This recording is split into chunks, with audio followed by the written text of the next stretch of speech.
took a swig of Hennessy, thinking about my enemies. Y'all might remember me. I took a swig of Hennessy, thinking about my enemies. Y'all might remember me. I took a swig of Hennessy, thinking about my enemies. Y'all might remember me. I took a swig of Hennessy, thinking about my enemies. Y'all might remember me.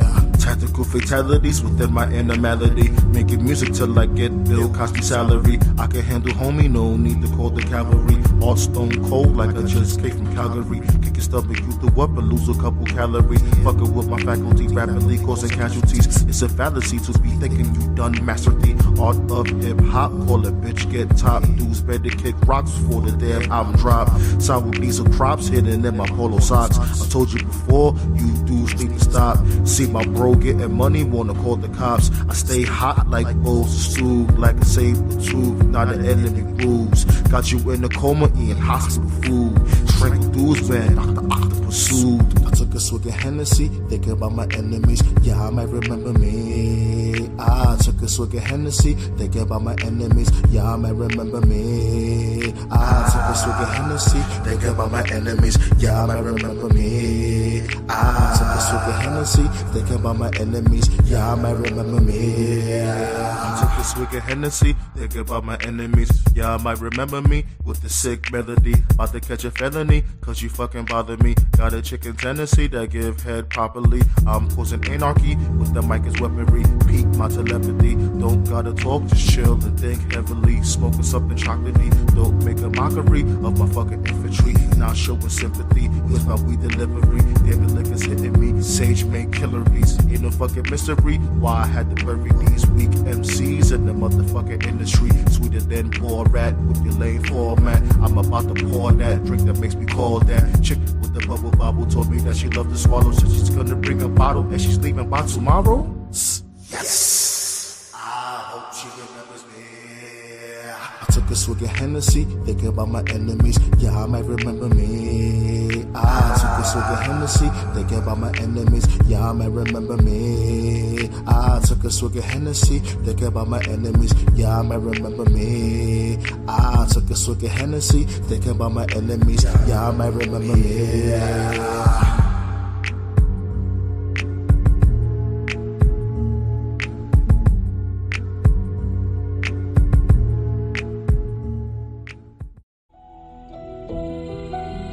Time to pack them up early, yeah. South Central, what it do though? Let's get up.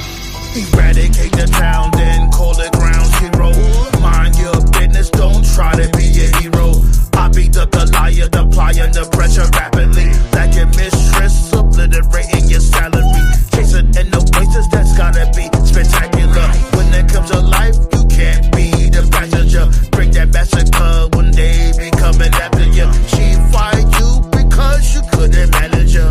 Equipment clips, make a nigga dip. That shit I spit is too late. You is useless, I'm improving. I level up with beat through music. Yo, Margo Lloyds is so lame. Do anything for clout and fame. Sandman and Leo away from the Bronx all the way to LA. The force got major kickback. You all gonna need a shit back. Use caution when you risk that. South Central been a dispatch. The bomb from Bronx Lebanon, aka King Kong Palm. King Picasso drawing arms. It's the storm after calm. Whipping in the kitchen, my adventures make a nigga get. Turn to the streets when jobs is out of reach. South Bronx to South Central ain't nothing sweet. Come compete, you get delayed. Monster hunt on these streets when it's time to eat. TDJ was a freak when it's time to preach. My SmackDown Raw still all elite. Yeah, press badge type, never mind the seats. 10 toes down, no need to leech. My word concrete, still wearing cleats. Bad bitch when we still sand the beach. On the each two for me, cause it's never a reach. YouTube, I'm still high the seat. Flaw with the jaw, but I plug the leak. Got on this mic and I'm in too deep. About 1,000 about it later, means you hear it in me. King of the block while I stone the seat. Never met a geek that ran the streets. J's on the feet while I clutch these beats. Go Sega with the sonnets like I'm Fit L3. Stay resubmitting every path to pave. Walking tsunami cause I am the wave. Bring your revelations like the end of days. Saw him in a palm frame, Beverly's maze. Enemies clock out like Flavor Flav. Make it public when you took it, I was born to blaze. For me in the kitchen for the food you crave. This raw rap shit in the beef is brave. On this campaign I'm vicious. Word to sit, I'm the sickness. Champagne drink for my bitches. If she's queen, we share riches. On these hills granting wishes. If she's Hershey's, it's kisses. It's like magic, I'm twisted. Bars on Tundra, you missed it. Whipping in the kitchen, my adventures make a nigga get. Turn to the streets when jobs is out of reach. South Bronx to South Central ain't nothing sweet. Come compete.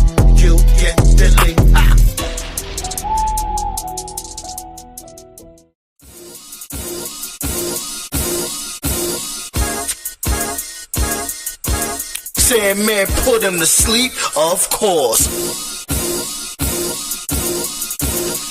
Yo, Sage, you a fucking beast for this one, man. Word. Sandman's here. Yo, tell Lord your pants. I send a bomb to your house from UPS. You be stressed, finish him, you be next. You can ask a motherfucker if the dude get fresh. Night boost academics, what I suggest. Feel the ground start to shake when I beat my chest. King Kong of this rap shit, that's no quest. Let's see who's next. Better have my checks. Always drinking hard liquor till my thirst is quenched. Smoke weed, drink yak, and have good sex.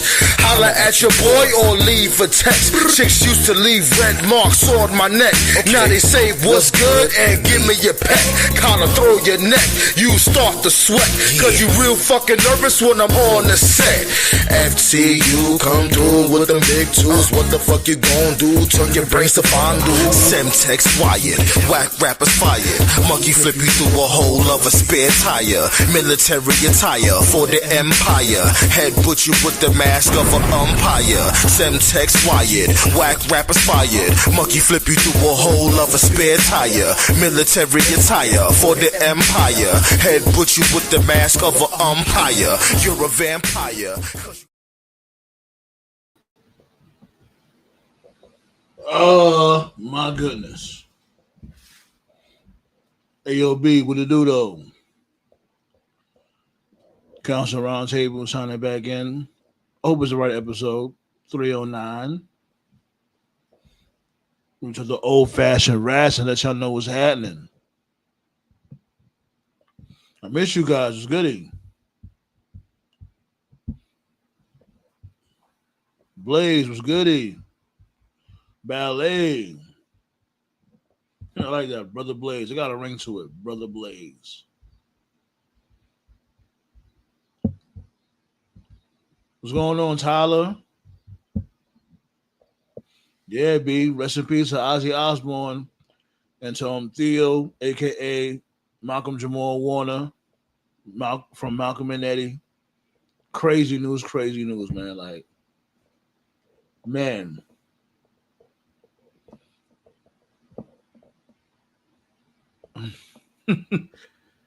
Yo, this past weekend has been wow. Because I was going to, we normally go live on Friday, and I was going to do the show for Sunday for Slam Anniversary. I was thinking about doing like a surprise pop-up, you know what I'm saying? But nature had different plans. So I spoke to the guys about this in the group chat. So why? What was it? Thursday. Yeah. Thursday, right? A storm hits us. Boom. You know what I'm saying? It was a crazy storm, whatever. And we had plenty of storms from before. Granted. And, lo and behold, how's strong? How's been holding up? You know what I'm saying? Let me know if y'all can hear me. Y'all can hear me? I'm gonna make sure y'all hear me. What's good, C-Flu? You hear me? Okay, cool. All right. So, the storm that was been going around, it hit over here. So, we've been through a lot of storms. We've been in this house for like 2+ years. And so far, so good. So Thursday, this past Thursday, a storm had hit. It hit over here, whatever the case may be. Knocked down a couple of trees. Thank God the house didn't get hit. But like around my area, we felt that shit. You know what I'm saying? Like especially when it comes to the knocking down of the trees and the flooding. Like a lot of roads was flooded and all that. So it was hard for transportation or whatever, for people to get around, whatever the case may be. We had got the alerts saying like, hey, look, if you ain't gotta go nowhere, don't go nowhere, bitch. Sit your ass home somewhere. Right? Why do people? Hold on, give me 1 second, yo. What the hell? I hate when people do that shit. You see them live. Damn. So, you know what I'm saying? We took care of the trees, you know, because the trees, some of the trees had got hit that was in my backyard in front of my house, whatever. We had to take care of that. Why in the fuck the very next day, like we had the exterminator come through. You know, we had something going on, so we called the exterminator. Exterminator had the exterminator come through. I'm at work. He tells my lady, you know your basement is flooded, right? This is what she's telling me, and I'm bugging. I'm like, I'm thinking it's not really much, and she like, nah, babe, this shit is crazy. Long story short, I come home, the fucking shit. Oh man, it violated. Like the storm hit this hard. The storm hit this house very fucking hard. It flooded the shit out my basement. Mad shit got destroyed. We are beyond pissed. Yes, the whole basement flooded.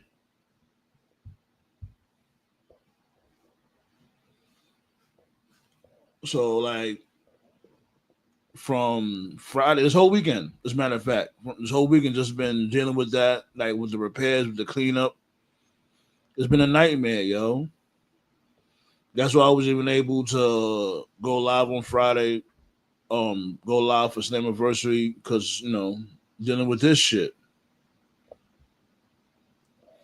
Appreciate that. Shit, our pockets won't be fine though. Our pockets definitely won't be fine because insurance act like they ain't trying to, but it's like damn. So we gotta come together and figure something out and make shit pop. And I gotta be Mr. Handyman. Y'all know me as Sandman. Now I'm Handyman. And this shit is not easy. It's like a long journey ahead of us. And man, like, and this is something new for me because I never witnessed no shit like this before. Like I've seen, of course, I've seen floods before, but like, you just turn around and you see like, you know what I'm saying, a shitload of water in your basement. I mean, it was a lot.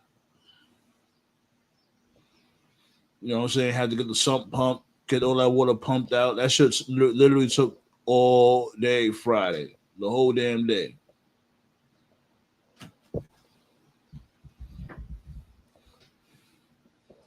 Hey, babe.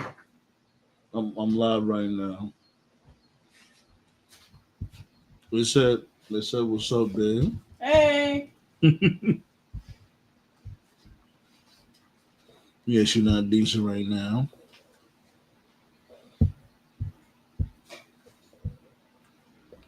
Yeah, like it's okay for now, but it definitely took a hit. Yeah, man, bogus as hell. But that's an update. When it comes to what been going on.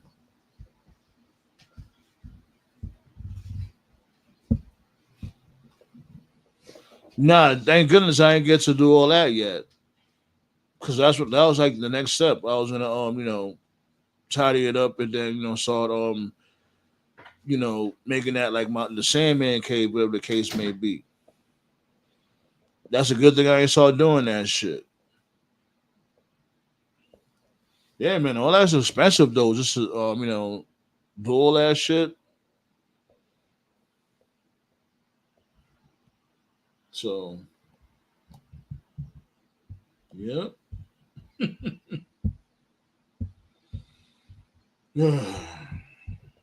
But enough of me.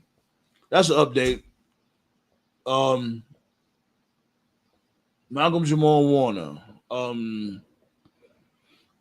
I didn't really watch too much of the Cosby Show. I watched a lot of it, but now, like I ain't like binge watch it, whatever the case may be. Um,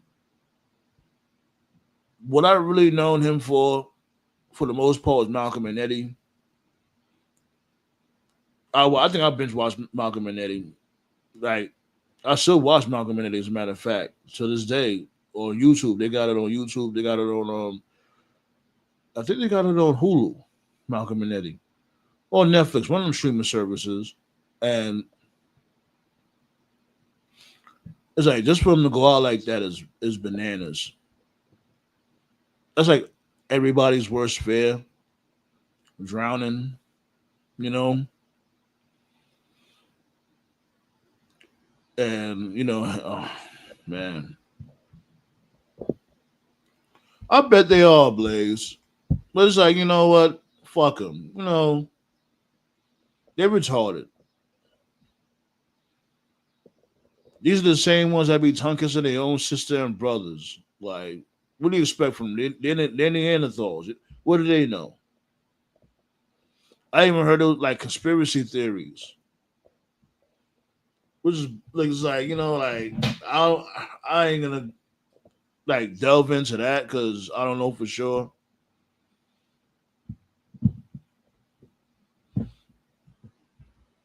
But it's unfortunate news, and it's crazy because when I first moved out here, and while I was living at from afar, it wasn't too far from Kelly's. Remember the pub that they always filmed at, or whatever the case may be.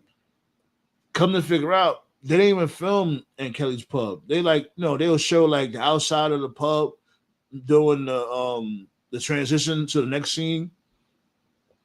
They used to film across the street from that pub, which is weird. It's like, so why use that? Why use outside of Kelly's pub if you're not even filming in there? Or what they call that? That McGee's. But yep, I was over there. I was over there.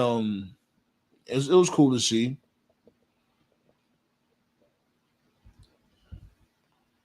But sad news, man. Ozzy Osbourne. Don't know much about Ozzy Osbourne. I just know about him eating that bat, eating the bat's head, and him what's that? The Ozzy the reality show, the Osbournes.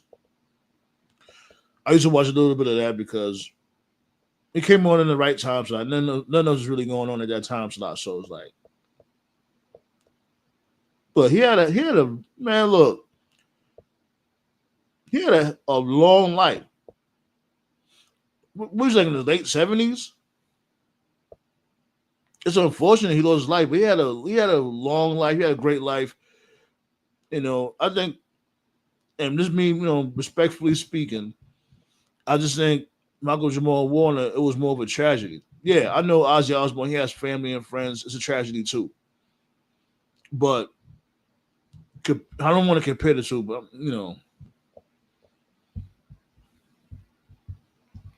what's good, Black Star? Let me open up floodgates real quick. I miss y'all. You know what I'm saying? We got 9 thumbs. We got 9 thumbs up. I'll let y'all slide with that. I'll let y'all slide with the 9 thumbs. I'll let y'all slide with that just for today, because why not? Got a lot of things to talk about. As a matter of fact, we got Slammiversary. We got SummerSlam right around the corner. Monday Night Raw, if y'all really want to talk about it, whatever. We got this past week of AEW. Like when it came to that promo that Tony Storm had cut, I mean to say, and the venue that they was in, and she was in that what you call that shit? That balcony, and that filter that they use for her. Mwah, magnifique. Seriously. I love that. I love that segment. Let's get to it though.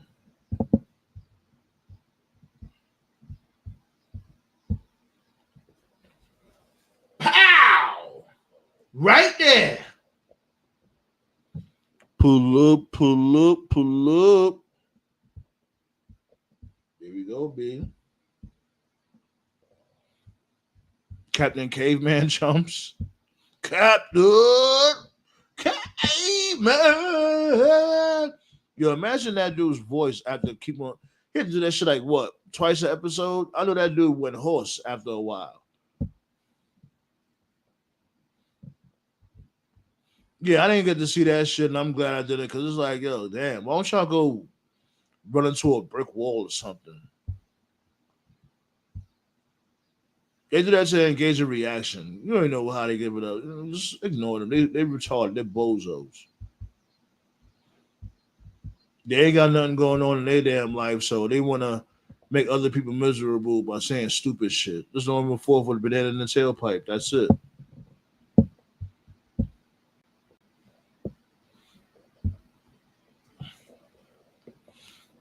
Morons in Trump world are a dime a dozen, but don't worry, their punishment will come soon.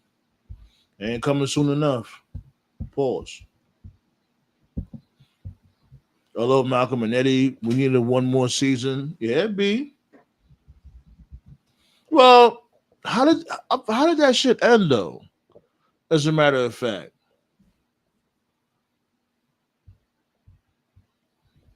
I forgot how was the season matter of fact, not the series finale, I should say.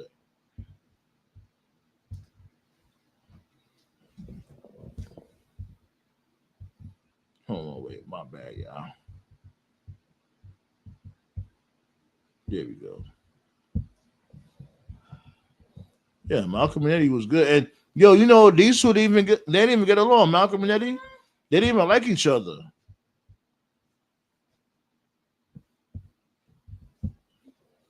Yeah, Ozzy Osbourne. Yeah, he had a long career, long life. 76 years old. Wasn't he so? When's the last time he did like a tour or something like that? Because I think he was so active.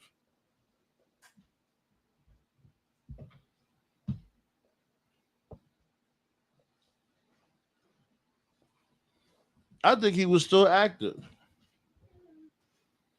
And you see how they would give this dude praise? You see how they would give this dude Ozzy Osbourne praise? Not like when it comes to rappers, like if you're a rapper that age, oh, you should have been quit a long time ago. Age shaming like a motherfucker, but Ozzy Osbourne get treated different.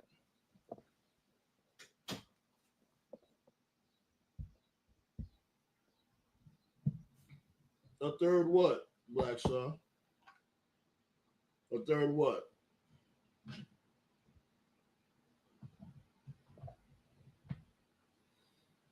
Shit, please don't stay. Please don't even say storm. Like I'm over it when it comes to storms. Keep that shit over there in the West Coast.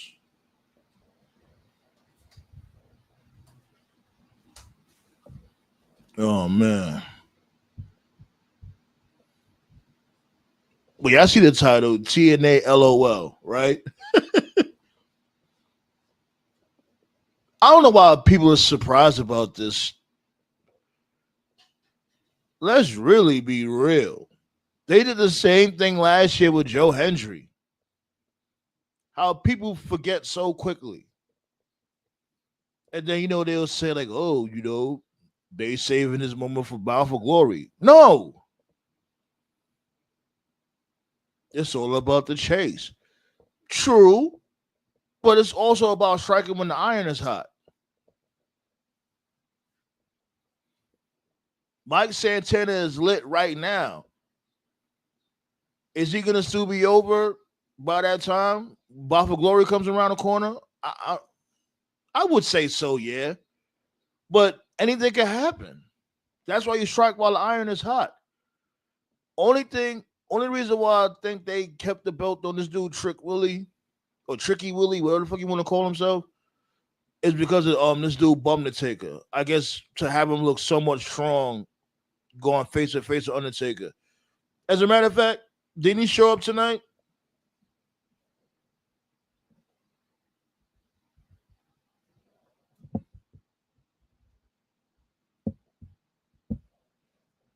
You already know this dude. If he showed up tonight, he just showed up, choke slam Trick Williams, and went about his business. And they probably paid him like $50,000 just to do that. Bogus behavior. Black Sauce said, and TNA just TNA. If what the fuck is in the dictionary, the TNA logo should be next to it. Big facts. But I'm used to it.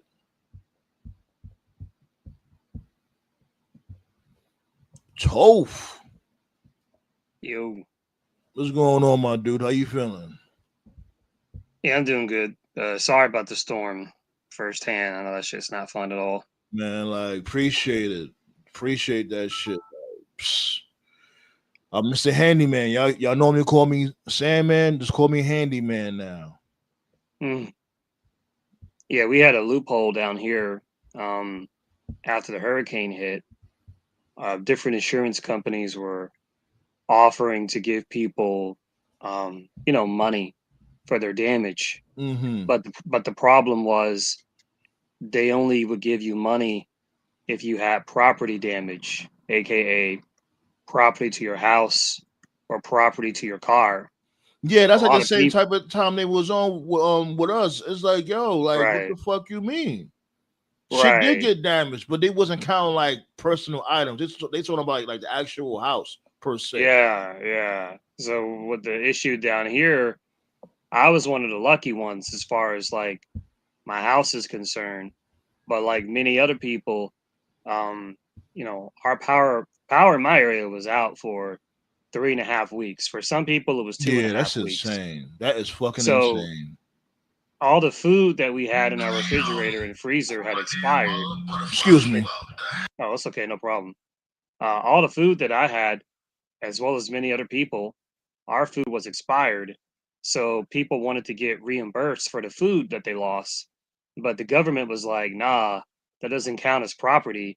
But then people were like, well, actually, if you purchase something legally and it's in your house, that is your property, but they wasn't trying to hear that. So I know how frustrating the loophole stuff can be. One more thing though, before we talk wrestling, when you was talking about how people don't age shame Ozzy Osbourne, I'll tell you what that is. For whatever reason, and I don't know why, in the Black community, music ages out, but it doesn't in the white community or the Latino community or the Asian community, only in the Black community. Remember that clip that went viral? I think it was like last year where Redman was performing. It was like at some concert and like nobody was reacting to his music. And then Sexy Red came out and everybody was like losing their minds and people were like, what the fuck? How are people going crazy for Sexy Red? But then they acting like, oh, who this nigga for, Redman? Like, I don't know what it is, but for some reason, like in Black culture, there's this stigma of like, oh, your shit is old, like after 5 years or 10 years. Like Black folks just move on like real quick, like, oh, this dude's washed, that guy's washed. And you don't really see that type of narrative in other genres of music. And I don't know why. But anyway, to your point, that's why people don't age shame Ozzy, but they'll age shame like, I don't know, like Ja Rule or someone like that. I don't know if anything I just said makes sense, but what up, TKO? What up? What's happening? Just chilling. I ain't gonna lie, I was just taking a look at this Shannon Sharp case. This nigga really, if you let Shannon Sharp be a lesson, folks. If you're in your 50s going on 60s and you get finessed by a 19-year-old, you're a fucking dumbass. You're also a pedophile. That too. That too. But still, good Lord.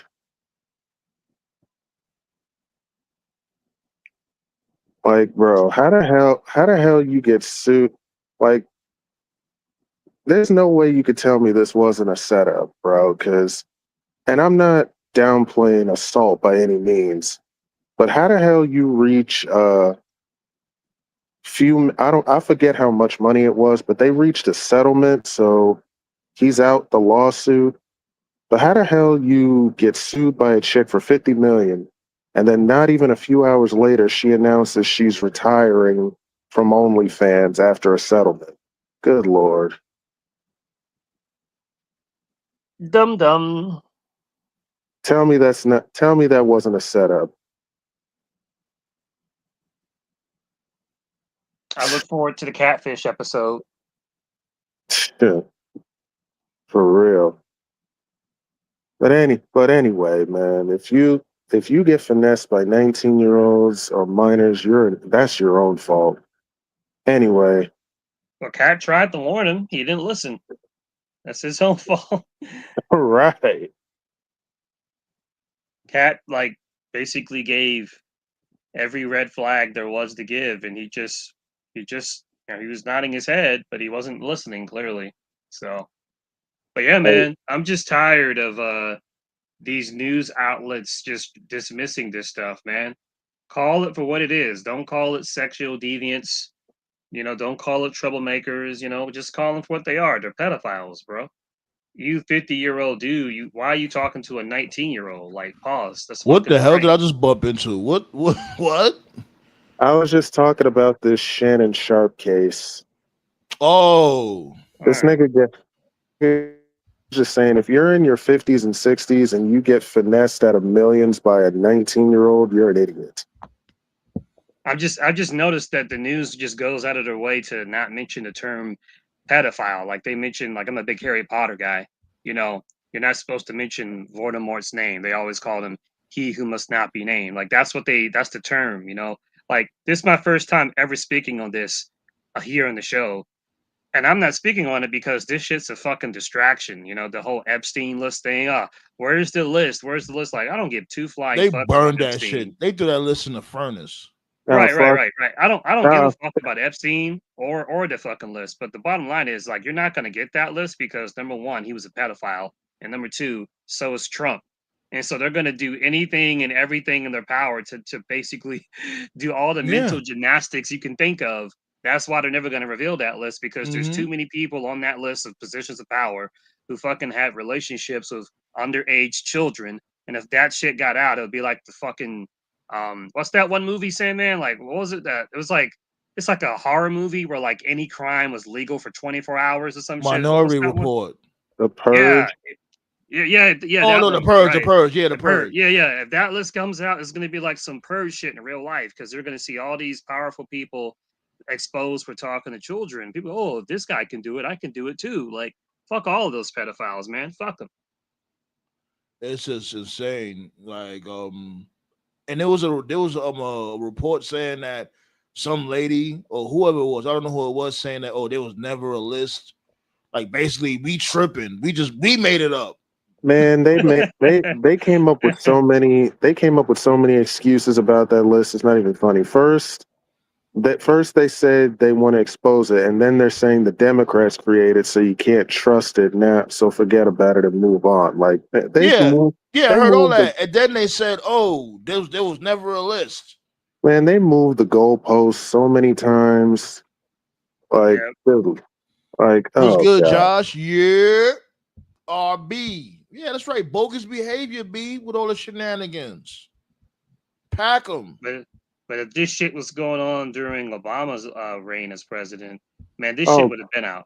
oh god, oh god, forget about it. They would have all the shit they did to that man. They would have burned the city down trying to get that shit out.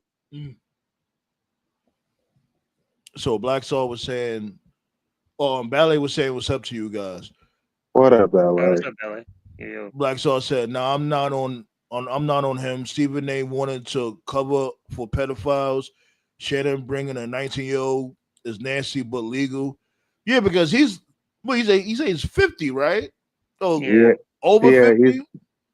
he's over 50, but yeah, Yeah, because it's like my dude. Like, what hmm the hell? You can't at least mess with a 25-year-old. Like, you know what I'm saying? yeah, man. Because there's that this dudes out there. Oh, there's women out there that like him young, but Right. damn, 19, my nigga. See, this is what I call but that's the excuse though, man. They're right. legal. They're See, this is legal. what I That's the call this. excuse. And see, at the end of the day, it's basically just a bunch of dudes that never grew out of high school. Like, I'll use myself as an Mm. example. I'll use myself as an example, and most of us here, we're all around the same age, right? So let me go through this right quick. I graduated high school in 2005.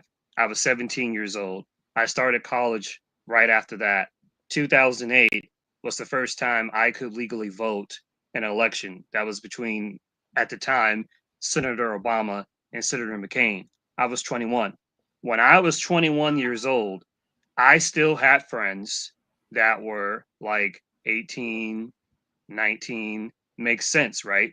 Because I had friends from high school who had just graduated and had also just started college. So, I was like a junior at that point and they were like a freshman. So when I was in my early to mid 20s, I still had a few friends in high school. When you're like 20, 21, 20, that's fine. But then once you get to like, because all your friends are, you're not just in life, you're not just getting older, your friends are getting older with you. So Yeah. once I hit like Yeah. my mid 20s, like 24, 25, once I got to my mid 20s, all of my friends that I was like the same, they were like the same age as me. And all of my friends who were like underclassmen, who were like seniors in high school when I was already in college, they were like 20, 21. So like once I got to my mid 20s, I didn't really have a reason to talk to a Yeah, fucking teenager it's like in you high grow school. apart. Yeah, y'all grow Right, right. apart. You have Unless different you things got like a going on in your job. lives. Right, right, right. People move on. So like unless you got like a job or some type of lifestyle, like you got like a younger brother or a younger sister who may have a kid, or maybe your parents like a teacher or something, or maybe you got some type of profession. I don't know, maybe you work at a bowling alley, whatever. Like unless you got some professional reason or a lifestyle, when you get to a certain age, there is no reason, none, to be talking to like 15, 16, 17. I don't want to fucking hear it. I don't give a fuck. Anybody that Yeah, tries because to it's like, assume what that can shit y'all talk weird. about? It's like, what Right, can we talk about? Like, you got you're this age. I'm a certain age. We can't possibly like the right things or like the same things for right, us to have a conversation. It's like, At all. it right. comes off as weird. Like I It like is. like with me. So like when I was younger, I used to hang out with older people and shit. I don't know why, but I guess I matured fast. And people will Mhm. look at them like, yo, because around that time of setting, I was like, what, 19, but I'll be hanging out with like 30-year-olds and shit like that, and they'll be like, yo, like, what the fuck you doing here? Da, da, da, da. Like, I'm holding the block down, so that's the fuck I'm doing. Let me stop. Let me chill. Let me chill. Oh man. But yeah, but you see what Blaze said? Said the new light goal is 20. That's the fuck I'm talking about. But that's why I fucks with you, Blaze. Let them know, B. The fuck. Yes, sir. We the ones, and they most definitely the bums. Speaking of Yo, bums, if speaking of Roman takes that bums, idea for his next shirt, oh my god, that's gonna be great. we the ones and they the bums. Can you imagine? We the ones that they the bums, B. Oh my god, we definitely need to get residuals for that shit. Like I told y'all about the shirts and shit, but I'm just trying to find the right person because these they doing the most. Like I ain't trying to break motherfuckers' pockets, and it's a business at the end of the day. So I'm trying to make some nice coin so we can all eat. We can all eat. You know what I'm saying? I ain't trying to break our pocket and all that shit. You feel me? Right. I just gotta find that right vendor. Well, Mhm. speaking of bums, you want to hear some crazy? You want to hear some crazy that I just figured out about these past few weeks?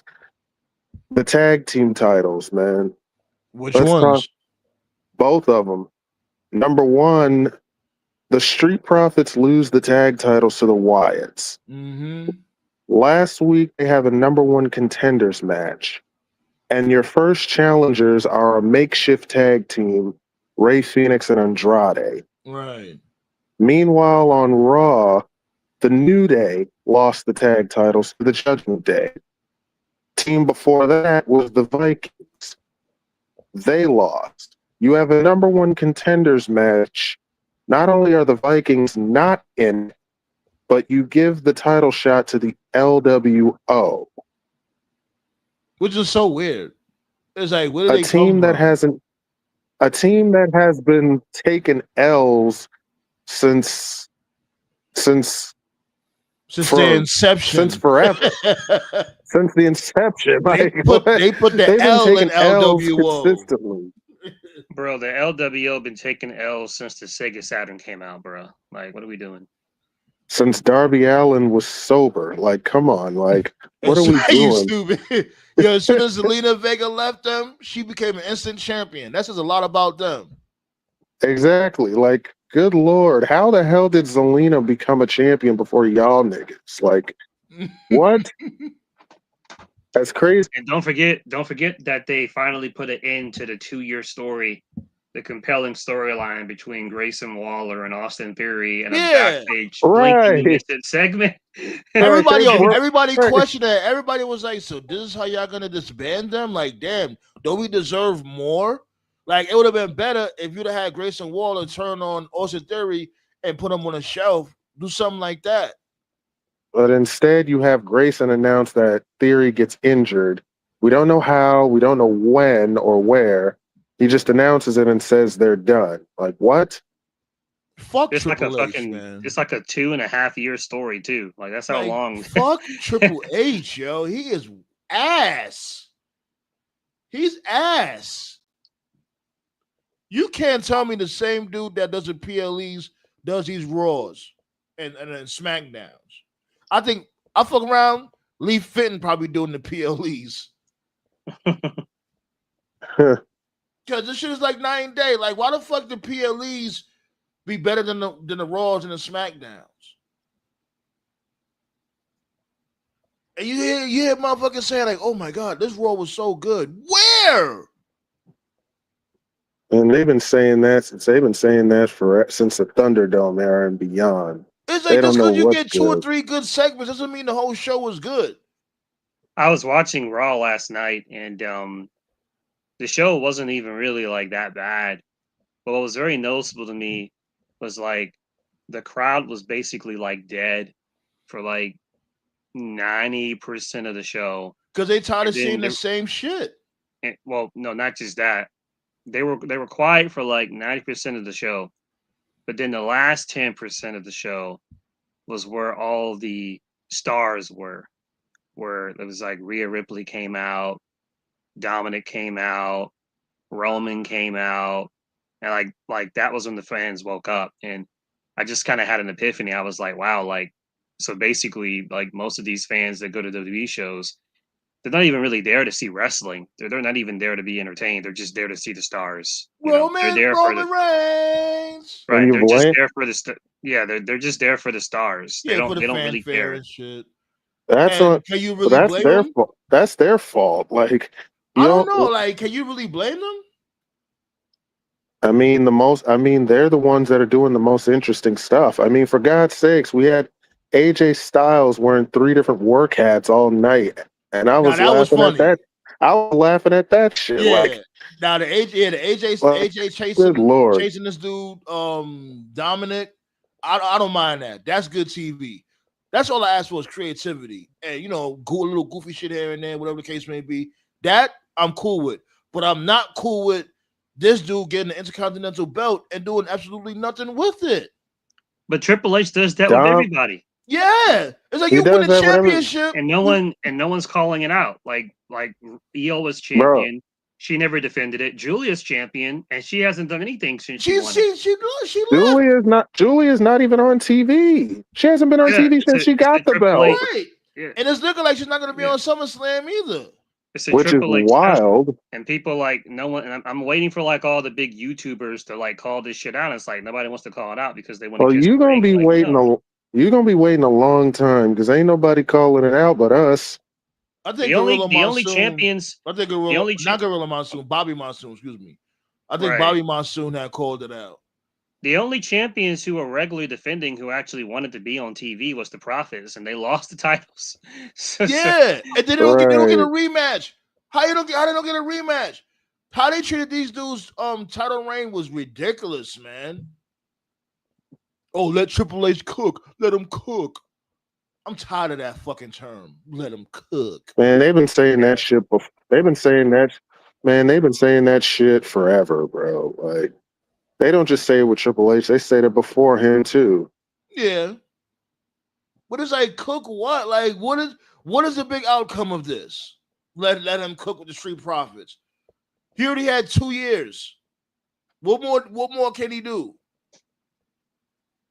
You already see this dude.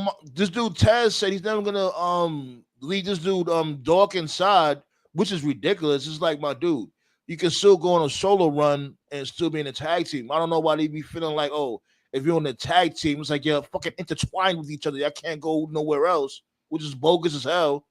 You can still go on a singles run. Yeah, but it's still a hit and miss though. Not a lot of times tag teams, when they break up, they have successful single runs. Like, I know it sounds crazy, but it doesn't But always that's what I happen. said. They don't have to go like you could be in a singles run and still be in a tag team. That's what I'm saying. You don't have to completely break up like they did it with the New Day, and it worked. Kofi was still over as fuck, even though he was on a singles run, but the New Day was still a thing. It worked. Like, so I don't get what's the problem now.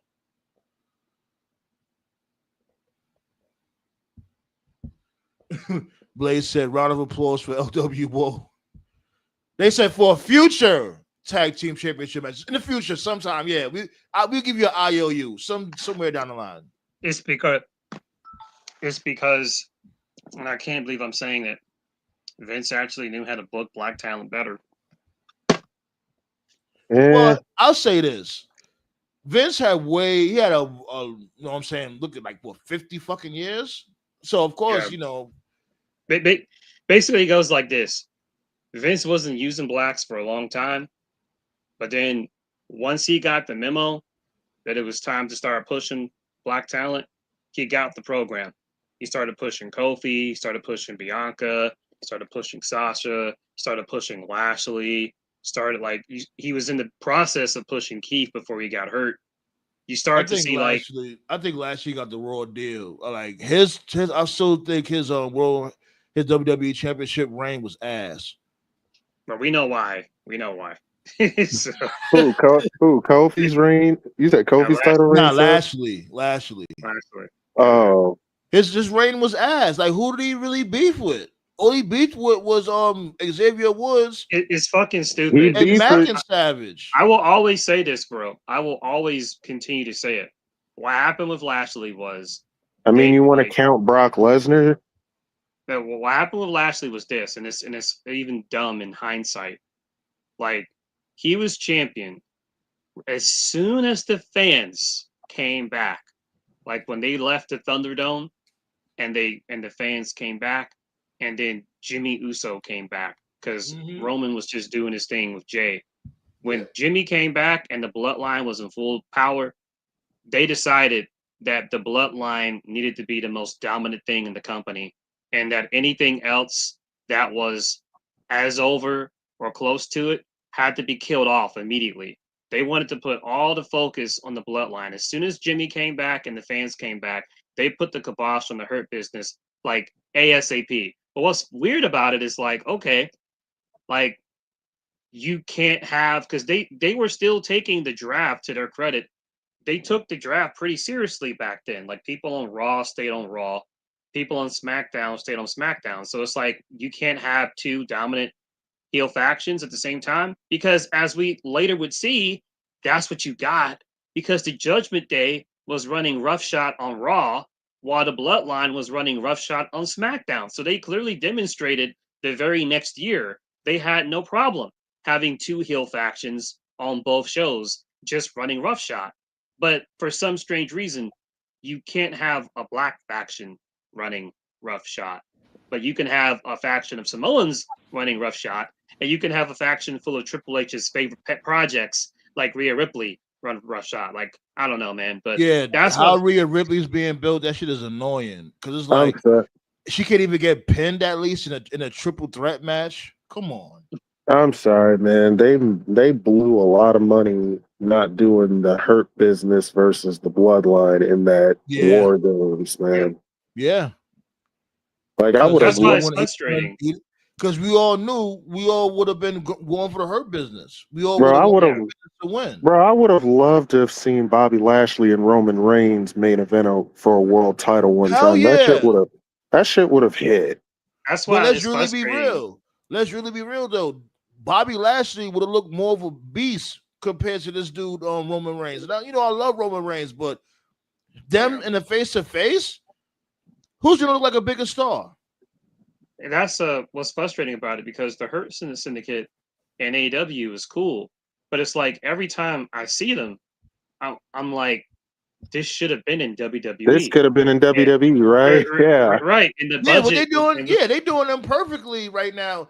They might be overbooked a little bit. They might be, too powerful. But like what you said, they would be this powerful in WWE. No, hell no. Right. But it's like what they're doing now in AEW. Like, imagine what they're doing now, like, but with WWE's like budget and marketing. Like, they'd be like the most over group. I mean, they're already one of the most over groups, but they'd be even more over. So like, I'm scratching my head, and I'm just like, how did they fuck this up? It was an easy layup.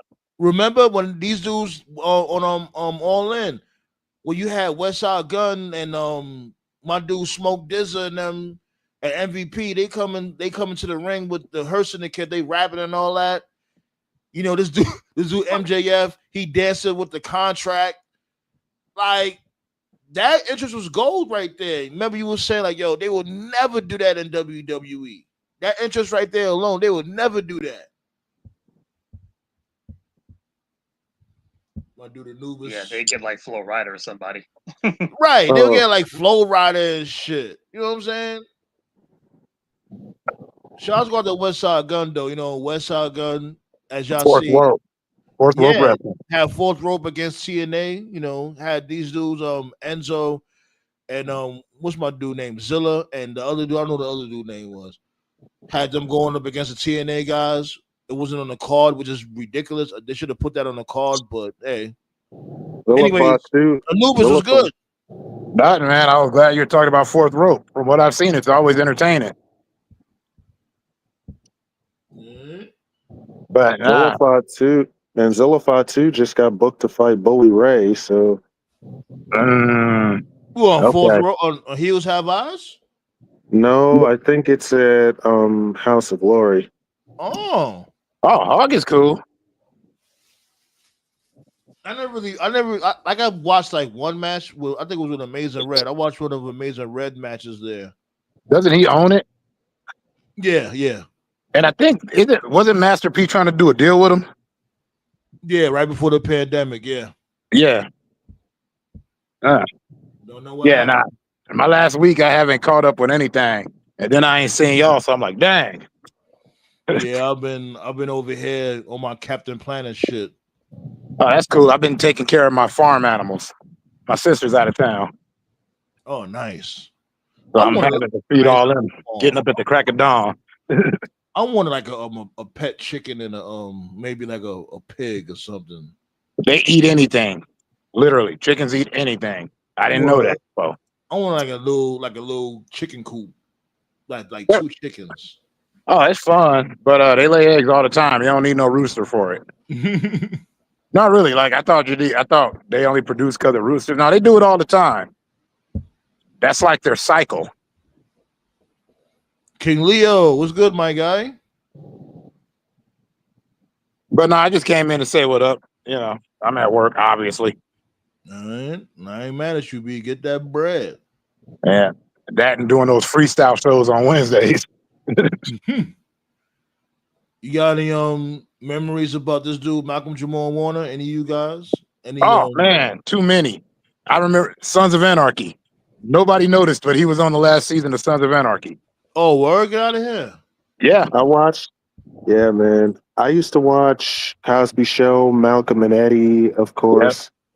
Yep. And a lot of people don't know this, but he was the voice of the black kid from Magic School Bus. He was. He was also in another cartoon. I forgot what it was. Yeah, he was in Static Shock. In another one. He was on quite a few. Yeah, that was my shit too. And he was on was it called Jericho? Yeah. I think he was, yeah. With Skeet Ulrich. That show was all right. I never watched it though, but I heard of it. It was on Showtime first, but then they moved it to CBS. But it built like a big ass cult following. How about you, Tobe? Got any memories about Theo or Malcolm Jamal Warner? No, I'm not familiar with him. I've heard of him though. I'm sorry to hear what happened to him. That sucks. He gave Adam Sandler they gave Adam Sandler his start on the Cosby Show. That was Adam Sandler's first big role. Yeah. And also, Ozzy Osbourne. Yeah. Ozzy Osbourne dies 24 hours after. That's what. And it comes in threes. And he literally just did his last show like less than a week ago. His farewell show. Yeah, that's what I was just asking that. So he did have a show because I know he was active, but I don't know when his last show was. Black Sabbath final show. He probably knew his ticket was about to be punched, so he was like, "Let me go ahead and check out right quick." But he did everything you could possibly dream of in that world. Hell yeah! What? They had a great life. Yeah, he's an icon. Everybody, like that's what made me mad with Nicki Minaj. Come out, I'm an icon. Well, if you got to tell me that, you're not one. Ozzy Osbourne was an icon. Man, Nicki, that's another story. She's spiraling right now. I'm still trying to understand what the beef is between her and SZA. Like, how did that happen? No idea. I don't know. Why are they fighting? She just like SZA, like, all right, this dude, I think his name was Punch. He had tweeted promoting some chick's song called Broken Barbies. And Nicki saw the spazzing or whatever, and SZA said, "Oh, don't take the bait, silly rabbit." Playing like in a playful mood. She also said something about Mercury in retrograde got people tripping. After that, she just started wilding on SZA, and SZA's like, "Yo, damn, ma, like you coming hard on me, pause." And like I idolize you, like you the queen. Nicki wasn't trying to hear all that shit. She was going like 20 toes down on SZA. Where Nicki lost the plot with me, and I'm being totally serious here. She lost the plot with me because a lot of people actually don't know this, so I may be surprising some people here. Nicki has a brother who has been accused of essaying. Oh, he got locked up.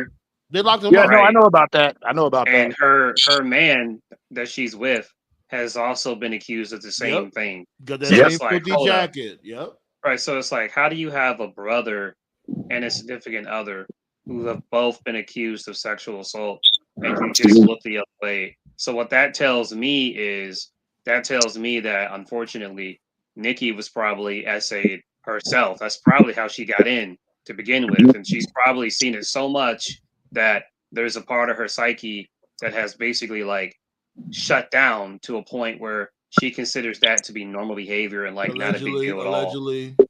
Right. Yeah. I'll just throw that out I wouldn't be surprised if some stories came out about her someday about her being a fucking weirdo. So she's on that weird time too. So and when I found out about that, that's when I kind of turned my I don't pay attention to her anymore. She's too far gone. Man, the whole Young Money camp is too far gone. Nicki, Wayne, Nicki, Wayne, Drake, they all crashing out. Yeah, Drake going out bad. Only thing I was gonna say about it is, thank God I'm old and was never a fan of any of them. Like Nicki, I still think she's one of the greatest. I thought she was a ripoff of Lil' Kim when I first saw her. She kind of proven Little Kim right with these crash outs, though. No lie. I think she surpassed Lil' Kim. I think she did. Yeah, well, most ripoffs tend to be able to surpass them. The Attitude Era was a ripoff of ECW.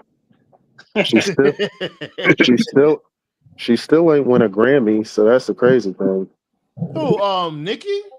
She still ain't win a Grammy. You sure? I'm dead ass. I checked it out. That's the big joke. She's like the Susan Lucci. You know how everybody's like, she still ain't got an Emmy. She been in the game for over a decade and she still ain't got a Grammy. But all these other chicks like SZA got one almost instantly. Lauryn Hill did it on one album. I gotta ask Ballet, can you please do some due diligence for us? Has Nicki Minaj won a Grammy before?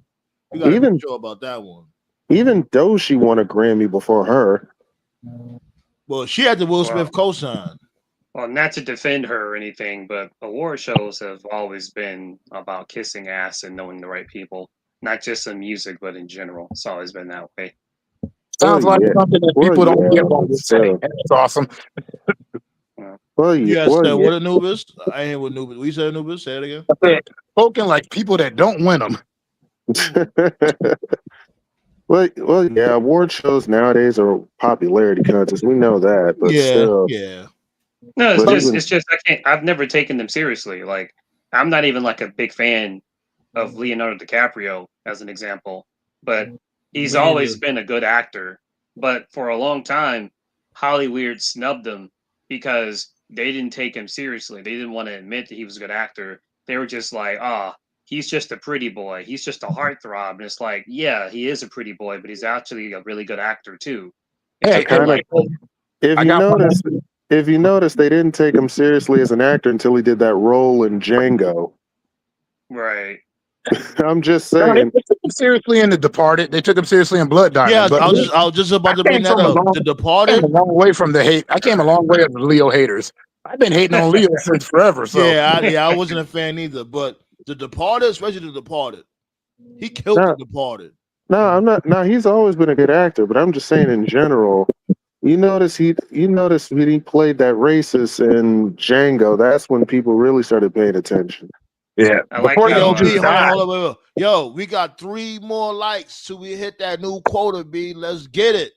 Shout Nice. out to Blaze, B. Reminding them, B. 20 is that new quota. Man, that shit is easy work. That shit light. Let's go. Much love, Yo, y'all. I just got caught by the boss. Peace out. oh Jesus! Oh man, like Don't get damn. don't get fired, dude. They won't fire It's gonna me. be a it's gonna Don't be a new get skit. Malcolm, Every time you get caught by a boss, I'm gonna play Vince's theme. No chance. That's it's what what you get. yeah, no chance of me getting fired. They don't want me on vacation. Later. All right, my dude. Thanks for All right, tapping in. man. Anubis with the check-in.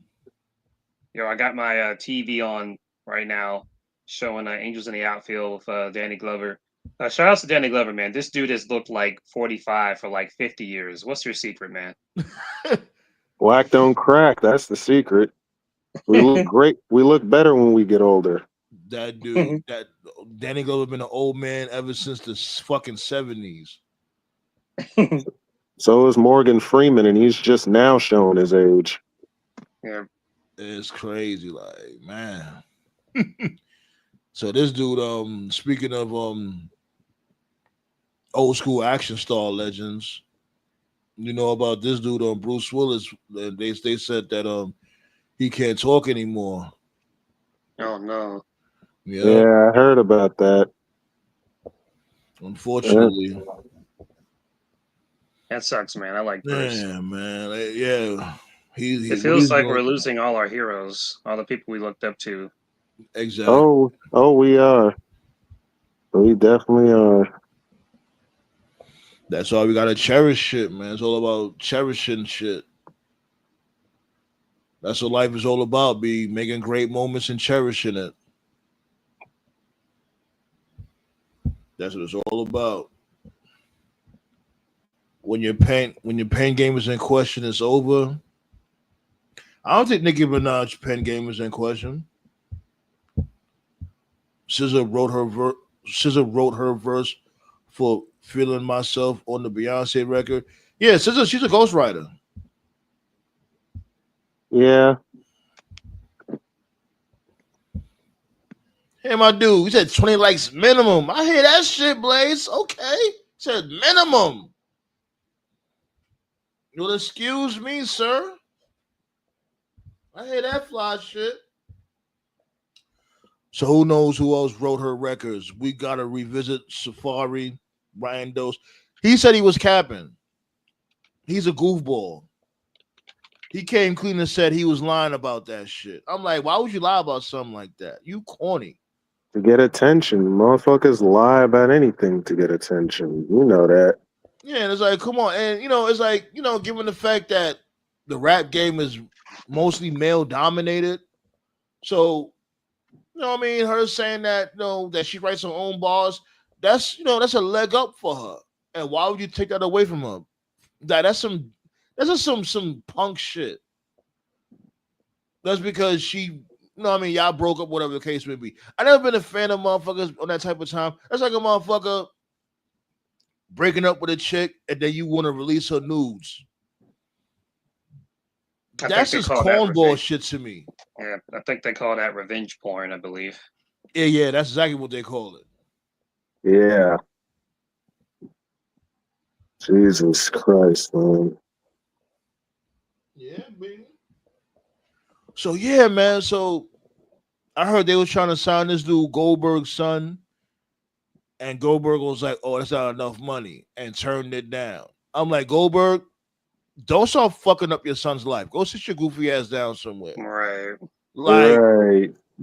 We don't ma- even know, motherfuckers. We don't even know how your son is in the ring. Number one, and you right. want to like, Like, you gonna sit there? I wonder if his son has something to do with that. I know this dude Goldberg ain't sitting there and trying to, like, don't do that. Your son is grown. I understand you giving your son advice, but don't sit there and just take the wheel from him because he's not you. What if you don't even want to be a wrestler? What if you just want to play football?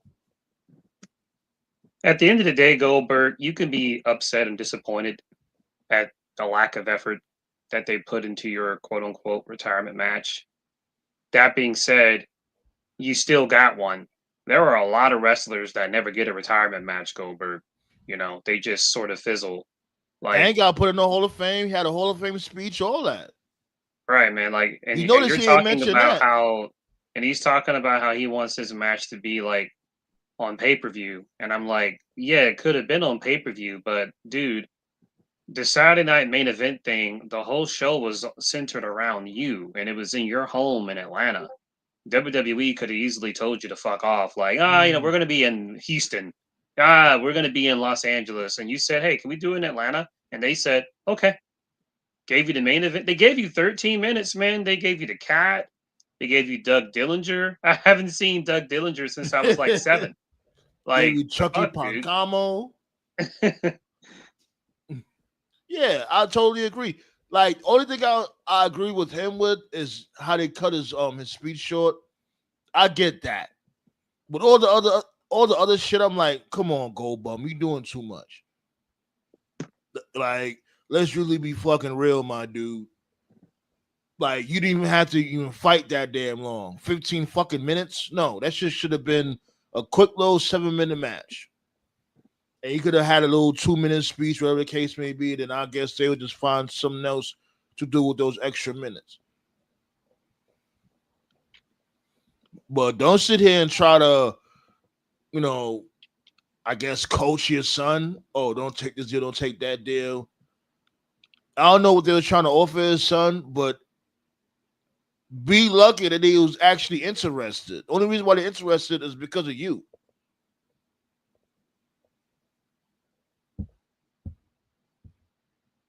Right, Ballet. Yeah, he's silly. He's a goof. Getting ready for work. I might drop kick my supervisor, mess with my money. I'll check back in soon. Hey, look, listen here, B. Just make sure you cash in your money in the bank briefcase. Then you drop kick your supervisor. There you go. also put JR's voice in the background when you do it. You sanctimonious son of a bitch. Right. My God, Henny God. Tell me why. Why? You bastard. Yeah, shouts go to JR. That's one tough son of a bitch. Man, He beat cancer like twice. He beat cancer, and Ric Flair just beat cancer too. Yeah, man, shouts go out, man. I don't know about them though. Like me being that age, I'll be like, man, look. I don't know how they survive in this long. It's like, insane. I ain't gonna hold you. I ain't trying to be like I do want to live a long life, but 80 plus and up, man. Look, let me just go about my business. Fuck, I keep holding on for over 80 years old to do what? I know it's got to be annoying at that age. Like, bro, you keep on giving me all these problems, and I'm surviving them. Like, but then I kick the bucket at the most simplest shit. Like, that's wild. Like that's Choking off a wild. boiled egg or some shit. Like you eat a boiled egg, next thing you know, you in the upper room. Yeah, like that's wild to me. Like,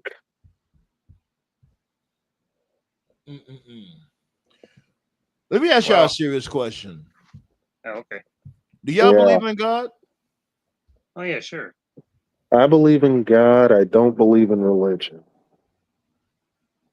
I guess it's fair enough. Me, Yeah, I believe I'm that. like, I guess I'm more of like an agnostic, I guess you could say, because I've come from that, like the Christian faith and all that stuff, and the stuff that I've seen in the Bible was wild, crazy, and what I'm saying, if people follow that, that's all good. You know what I'm saying? As long as you're not hurting anybody, you're gonna do what you want to do. You grown. It's just not for me.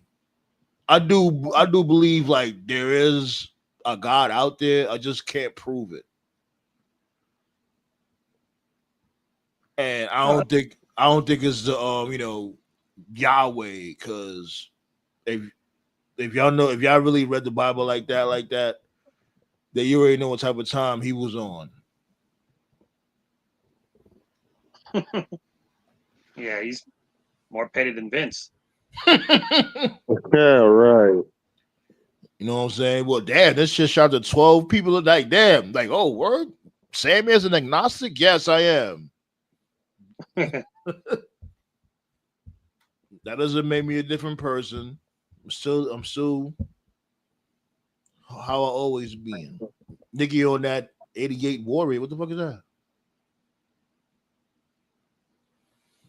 What's that? 88 Warrior. You heard about that before? 88 Warrior? No, I don't get it. No. That pink cocaine, that's what it is? I heard that's a new thing now in Hollywood. Their cocaine is pink. Nah, man, it's totally weird, bro. Hollywood died a long time ago. Speaking of dying a long time ago, I guess this is a good segue. Got a lot of people messaging me over what happened this past weekend. Look, man, I don't have anything to say that happened already said already. TNA is dead. Okay? TNA is dead. The TNA that we grew up watching. Well, I not grew up watching because we were all like already like. Yeah. I know what you mean. I know what you mean. Right. We were teenagers, but the TNA. Okay, let's rephrase it this way. Asylum TNA is dead. Spike TV TNA's dead. Okay, the TNA that the zombie that presents itself as TNA is just a theater brand for NXT. That's all it is. That's all it is. Yeah. Okay. So that's it. That's my opinion. People are like, oh, what do you? Someone was asking me like, oh, Tove, like, what do you think about Trick as TNA champion? If Trick is TNA champion, I guess The Rock is WCW champion. If you know, you know. Like, I don't care. TNA's dead. It's dead. It's like Trick, he's fine. He's fine but it's like it's all about striking while the iron is hot. They did the same thing last year with Joe Hendry.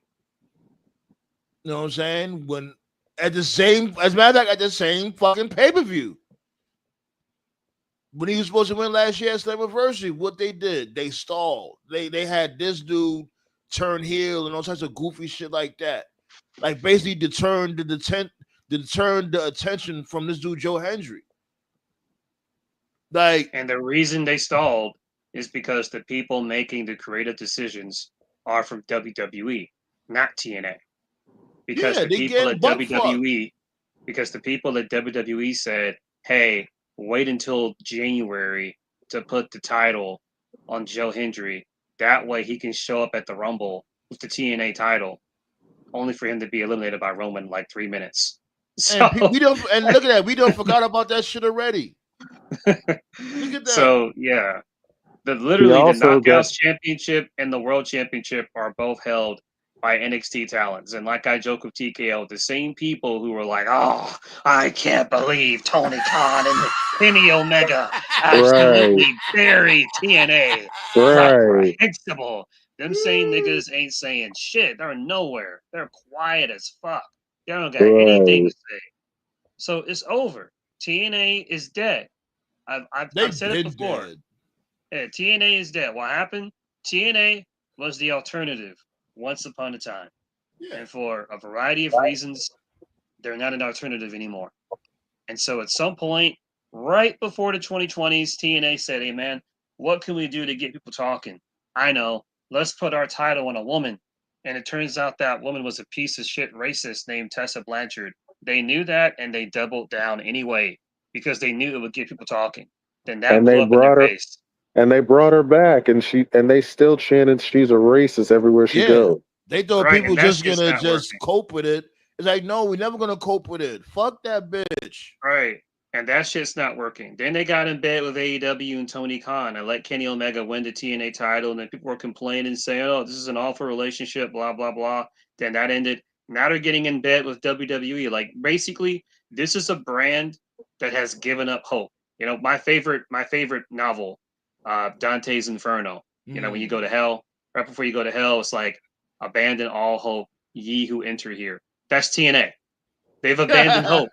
They basically have given up. They have given up on the fact that by themselves they're nothing. They're not an alternative and they're not a number 3 brand. So all they're going to do is they're going to get in bed with other things as long as it gets their brand out there, even if it makes them look bad. They don't care. Awesome, Joe Hendry, the TNA champion, making an appearance at the Rumble, even though he got eliminated in like 3 minutes. Oh my God, Joe Hendry walking out at WrestleMania, even though Randy Orton like RKO'd him in like 30 seconds. They don't care. Like they want their name out there. Like they don't care if it makes their brand look bad. Uh-oh. TNA is dead. Here comes a new challenger. What's going on, Kelso? TNA's the third company. Yeah, you wish. Right. Yeah, right. It's about to be NWA. NWA about to be the new third company. That's And why now- I can't care. Like I'm sorry. Like I just I feel you. I feel you. Yeah, It's like I'm seeing so many people like it's times in the past we had Right. faith in them. We thought they was going to do Yeah. the right thing, and they never do the right thing. And these motherfuckers constantly get chances. It's so crazy how much chances that they get. I don't think no other promotion had this much chances. Nope.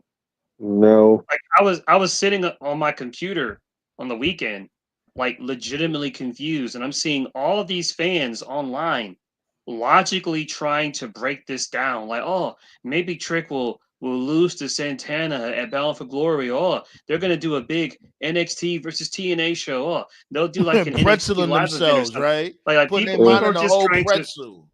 Right. They're trying to rationalize this shit. And I'm just like, why can you guys not see this? It doesn't matter. None of this matters because TNA is dead. It is a feeder to NXT. It's a feeder. That's all it is. Now, before I Yeah. end this rant, people are going to say, is WWE going to purchase TNA? And to that, I say, eventually. Right now, at this time, they have no reason to legally buy the company. I think And they the already reason bought they them. have no reason to buy it is because right now at this moment, the talent pool they have in NXT is good. They have a lot of young prospects down there. What they're doing is working. Like the NXT stuff and the LFG, even though I don't really follow that, like they have their talent pool set for like the next 10 years right now. So they have no reason to. They send some of their people to 2 other brands too. They got Evolve, and they Right. just sent 2 of their talents to AAA. So Yeah, yeah. that's what I'm saying. Right. I think they're secretly funding TNA. I won't be surprised. Right. That's what's happening. Just like how Vince Like, secretly yeah, funded with ECW. ECW, right? Right. So as at this exact moment, they don't have a reason to purchase TNA. But you can't predict what's going to happen in wrestling. You know, the tables could turn, AEW could blow up again, a lot of people could jump ship. There could be a shitload of injuries, there could be another pandemic, like any number of things could happen. So if something happens where like okay, like in the best case scenario, things stay as they are, all the young prospects they have get called up and they're on the main roster, but the new generation of prospects they have down there it's just not cooking, it's not connecting, then they'll buy TNA. Like basically until the like what NXT, like I don't watch NXT and I don't care about NXT, but I'll give them credit where credit is due. Like it has a fan base. You know, there are people who are invested and watch this stuff on a weekly basis. It's Yeah. working. It's not black and gold NXT, but it's a start. As long as that works, they have no reason to buy TNA. If something happens to NXT Well, they have a and it starts, reason. I think they have a reason for their library. oh, of course, oh You yeah, know for the they want their library, TNA library. You know they want that. yeah, eventually, of course. Man, I'll say this Um, though. I'm glad. I'm gonna let you go right after this, my dude. My bad. I was gonna say that. I hope. I'm just glad that Mustafa is all right because that fucking spill that he took. he overshot that dive for Yeah, real. I'm glad he's fine. No, I'm glad he's okay because that was nasty. He landed right on his fucking head, Hmm. and he took that shit Yeah. like a G. And Cedric Alexander's back to giving lumbar checks to women now. Yo, she sold that shit like a boss. Yo, did y'all know that Cedric got death threats for that one he gave Candace? Oh God, Really? yes, I Yeah, know he did, but that shit is But I guarantee you that was Candace's idea because she was taking hella moves on the indie yeah. circuit. It was good, Dynasty. You was there. Nice. Shout go out to Apparently, Ballet. Ballet #1 on the XP chart. That's what I'm talking about. Ballet number But yeah, one man, with the hand on the gun. I'll give some props to some of the people down there. I'm happy. Cedric's getting a chance to cook. I'm happy. Ali's down there getting a chance to cook. Yeah. Let him do his thing. I always gave him shit, but you know what? I got to give him credit where credit is due. I What's the got to name of the give stable credit. again? Was it the Order 4? Yeah. yeah, Yeah, yeah. The I got to Order give 4. credit to. I got to give credit to Bottom Dollar. Like even though he's a meme, he's putting Yo. work in. Yo, I'm not gonna lie. I don't know if yeah, like King yeah, Leo might clip this. He is yeah, he's starting to get a little better. You know, Yeah. I love to give respect. I love to give props when Hmm. it's due. Bummy Dollar is definitely getting better. I might have to stop He calling is. him Bummy Dollar. He is. He could have easily yeah, just been like yeah. so many I'll other give him people. props. Yeah, he could have easily been like so many other people that got released and just called it a career. Like, no, he went to the Indies.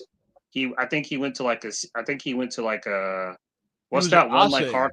He went to Yeah, yeah, that black promotion, the black wrestling promotion. He went to Ase. yeah, Yeah, yeah, you know what I'm saying? He's been in Indies. Yeah, he's been going yeah. around trying to hone his craft, and Yeah. So yeah, shouts I'll go give out him to credit. him. Yeah, I'll give him credit. He's gotten a little better. Yeah, so there's some people down there that I wish them the best, and I hope everything works out for them. I see Enzo Apparently, was introducing Zilla Fatu, so Zilla got a big spotlight too.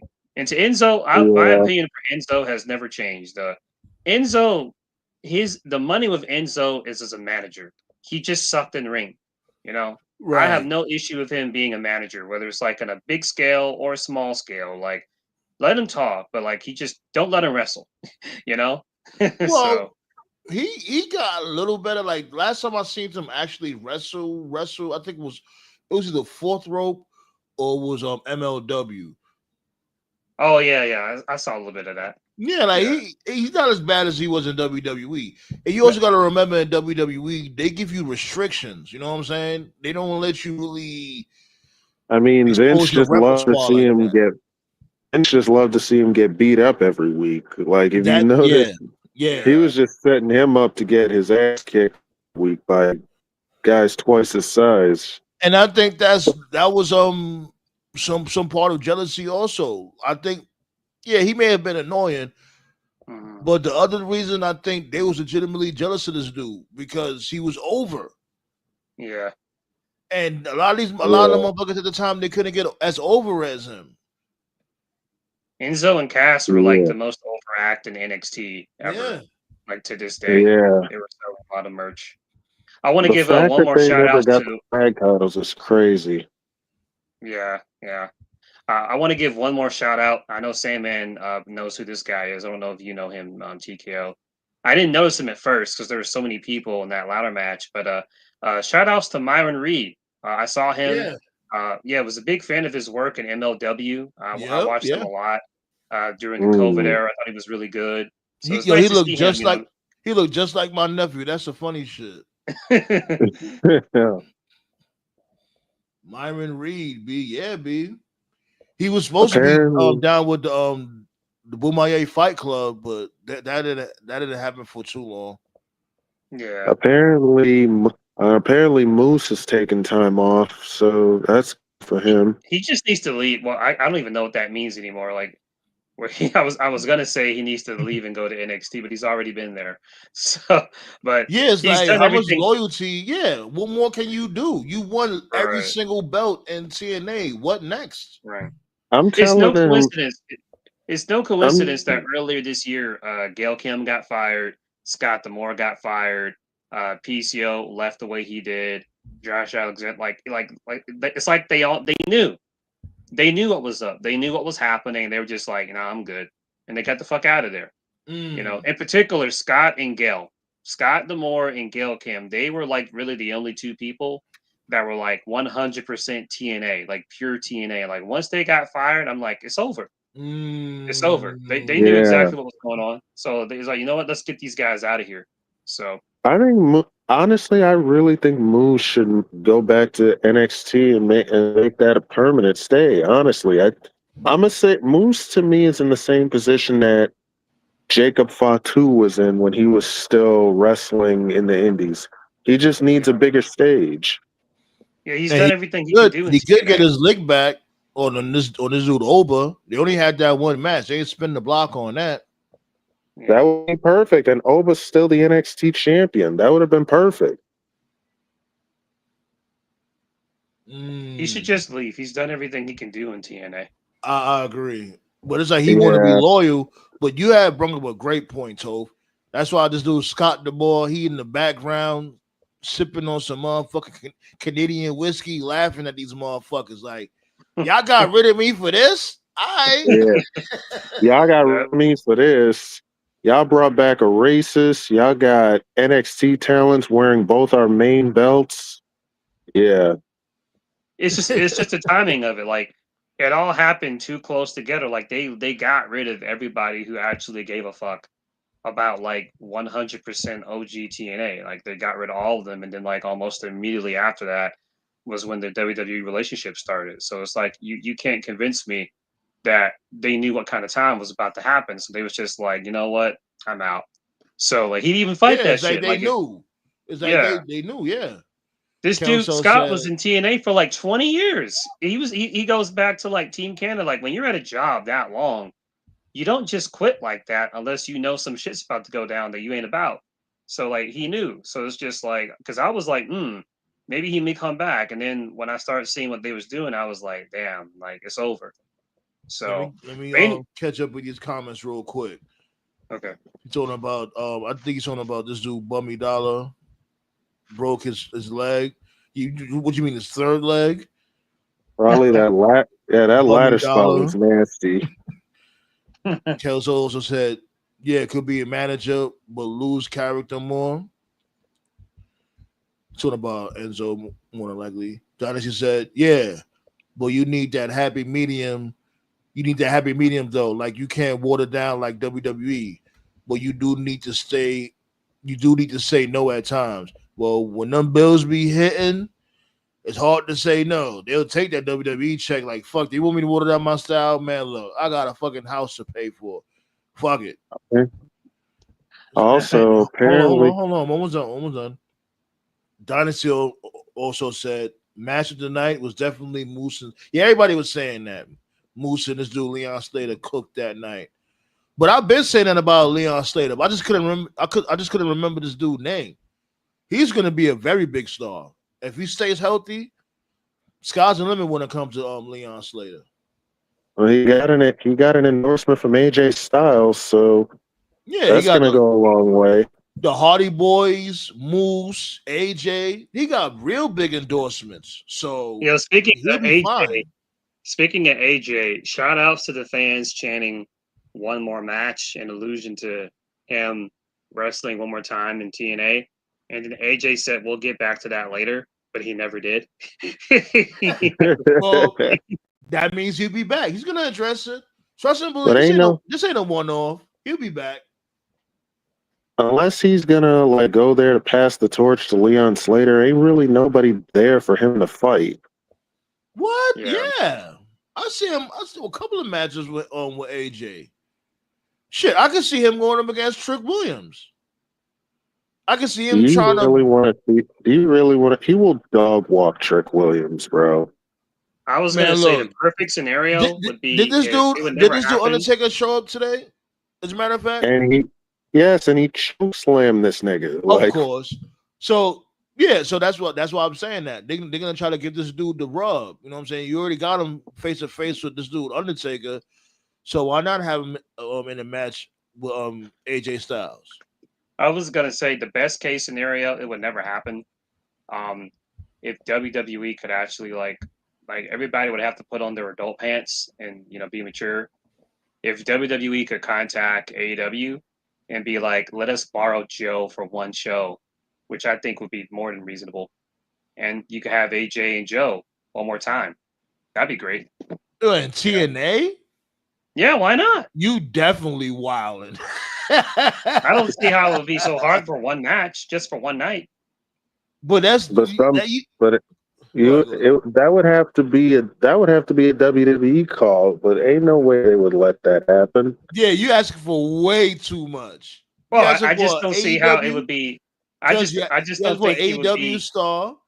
AEW star, I don't star think it would fighting be the that TNA crazy ring. because it's not like they're doing anything with Joe right now anyway, and they're not doing anything with AJ right now either. So you got two guys from two different companies who really aren't doing anything wrestling for a third Joe's company. A champion. He's doing something. He's part of the trio. Yeah, but he's not in a major singles. He's not getting a singles push at the moment. Unless AJ wins that IC title at SummerSlam, then I don't know. But in a perfect world, that would be cool. Yeah, like what Dynasty just said. AJ saves TNA from NXT taking all the belts. Like if AJ was, because I know AJ wants to hang it up soon. Because I think he said he wants to be done by 50. I think he's like 48 now. Let me look up his age. Yeah. Let me see how old he is. I know he's up there. I know he got an extension for one more year, and so we got him for this year and next. So yeah, he's 48. Right. Yeah. So if he was to retire tomorrow, right now, like with TNA's current roster, there isn't really anyone that I could see as like, yeah, that's the guy right there. That's really why I kind of have my idea of it would be really nice if AEW and WWE could make some type of agreement for them to have Joe for like one night. But if they can build somebody up, who could be that person, then, different story. So. Yeah. No, Dynasty had an interesting angle right here, man. Oh, Daniels. AJ basically being stepping up to try to save TNA from this whole NXT takeover. I'm figuring like, hey, why not?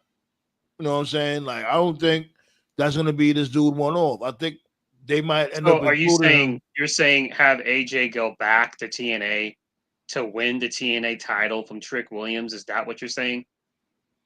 Shit, he's going after the Intercontinental belt. So why not? If they do that, the only way I can see that working is if they're trying to get another TV deal with AJ. They are trying to get a TV deal. They are. Right. If they get a new TV deal, then you might be onto something. But as far as I know, I mean, they're still on Access and they're quite happy with that, which I've never understood. No offense to anyone out there that's got Access, but most people don't have Access. I don't. Fuck those people that do, man. I don't have that shit at all. Like, what? Yeah, I think I have it. I'm not too sure. Yeah, I keep up with TNA via YouTube highlights and y'all know Pluto TV. Pluto's got like a sports. It's got like a series of sports channels, and there's like it's like a 24/7. They got a 24/7 channel. Yeah, I actually watch like times. Yeah. There's like a 24/7 TNA channel, and sometimes it'll show like old stuff, and that's they how show all different types of content. They'll show explosion pause. They didn't even show what's it the boot camp shit. TNA boot camp? British boot camp. British boot camp. Yeah, they I like that channel. I used to watch this shit from before. They play all different types of TNA content all day. Yeah. Apparently, y'all remember this Layla Hurst chick? Yeah, what happened to her? Apparently, she got a call from WWE to be a referee. I I can believe that because she's short. They think she's too short, probably. Even though they have Alexa Bliss, who's all, you know what? Never mind, forget it. Anyway, You don't do it. Oh man, why is her and Charlotte Flair even a tag team in the first place?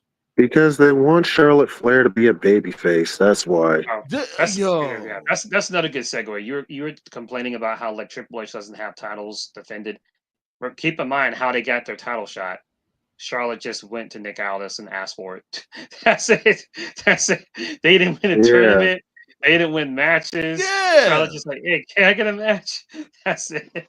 Oh Lord. And then when you talk to these wrestling fans about that, like, yo, how does that even? Oh, because that's Charlotte Flair. Why this? Like, no, man, it shouldn't be like that. Or like yesterday, just last night, didn't these heifers just got a became #1 contenders for the tag team for the women's tag team championships, and they just had a fight together. What's her name? Bailey and what's shorty? Bailey and Lyra. Yeah. Yeah, I was confused at that. Like, I'm like, how were they the #1 contenders? They just had a fucking match together. That's like I've been saying. I thought they made that match to set up Bailey turning on Lyra, but that didn't happen. So it's like I've been saying, man. The honeymoon is over. You can start just like how about a year ago, 2 years ago, we all started getting on TK how he was getting creatively fatigued. You can see it with Triple H now. I don't know what he's. I mean, I know he's in charge of creative for Raw and SmackDown. Clearly, he must be doing some other stuff, but you could just you see it. You're starting to see just the creative fatigue. I've been seeing that shit. Creative fatigue. He barely created anything. What fatigue? like he gave us some moments, yeah. Like with the whole Cena and Jey Uso winning the Rumble.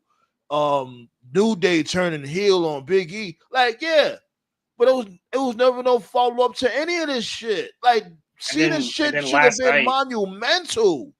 And then last night, a lot of people were disappointed with like the Punk Gunther promo. Now I'm not a Punk guy at all, but oh god, I can't believe that shit was weak. I can't believe I'm defending Punk. Jesus Christ, I'm gonna fucking vomit after this. Because the promo was weak. But it's like, what can you expect with a 2-week build? Like they gave these dudes 2 weeks. Like they did a gauntlet. They did a gauntlet last week. This week was the promo. Next week is the go home. So it's like, what can you do in 2 weeks? This is what happens when you do show after show after like too many shows back to back to back. Right. You did this. You did the Saudi show. You did the Evolution show. You did Saturday Night Main Event. Like it's too many shows close together. When you have all these shows, you don't give time for any of this shit to breathe. And keep in mind, they're going to keep doing shows the same weekend as AEW just because. Right. So they're going to double down on this. They're not going to stop. So I don't see how this main event. And it's probably going to be the SummerSlam main event. It's like, well, how is it going to be? I can't believe I'm saying this. Because this match is shit too. I'd rather fucking Jelly Rolls tag match main event. Like at least that's got some build. Yeah, like man. But speaking of celebrities, you already see they over it when it comes to Travis Scott, right? I think they fired him before he even got hired. Drew McIntyre made me laugh when he talks shit about Travis Scott. Oh God. No, I'm gonna try to find that shit as a matter of fact. Let me see if I can find that real quick. Oh God. Just when I didn't think I could love Drew McIntyre anymore, he does the Lord's work. Thank you. And that's what I'm saying. What the fuck? Like, look what y'all got him doing. This dude was the most lit motherfucker all last year. Y'all got him as a jobber on SmackDown. Like Triple H is fucking retarded, man. I'm sorry, but him and Logan Paul together just don't sit right with me. It's just so retarded. And yeah, I would say like Triple H is not good at his job, but I'm like it's just been 2 years, 3 years, going on 3 years in. Like my dude, you got to step that shit up more than now. Like yeah. Here's my biggest criticism against Triple H, and I don't think I'm exaggerating when I say this at all. Of all the years that I've watched wrestling in WWE, I don't think I've seen this many baby faces or wrestlers organically get over in such a short amount of time just for all of them to cool off and they just do nothing. Like Drew McIntyre, you cooled him off. You cooled off Sami Zayn. You cooled off LA Knight. You cooled off Sheamus. Like, that's a lot of guys that could have been world champions, and you cooled them all off. For what?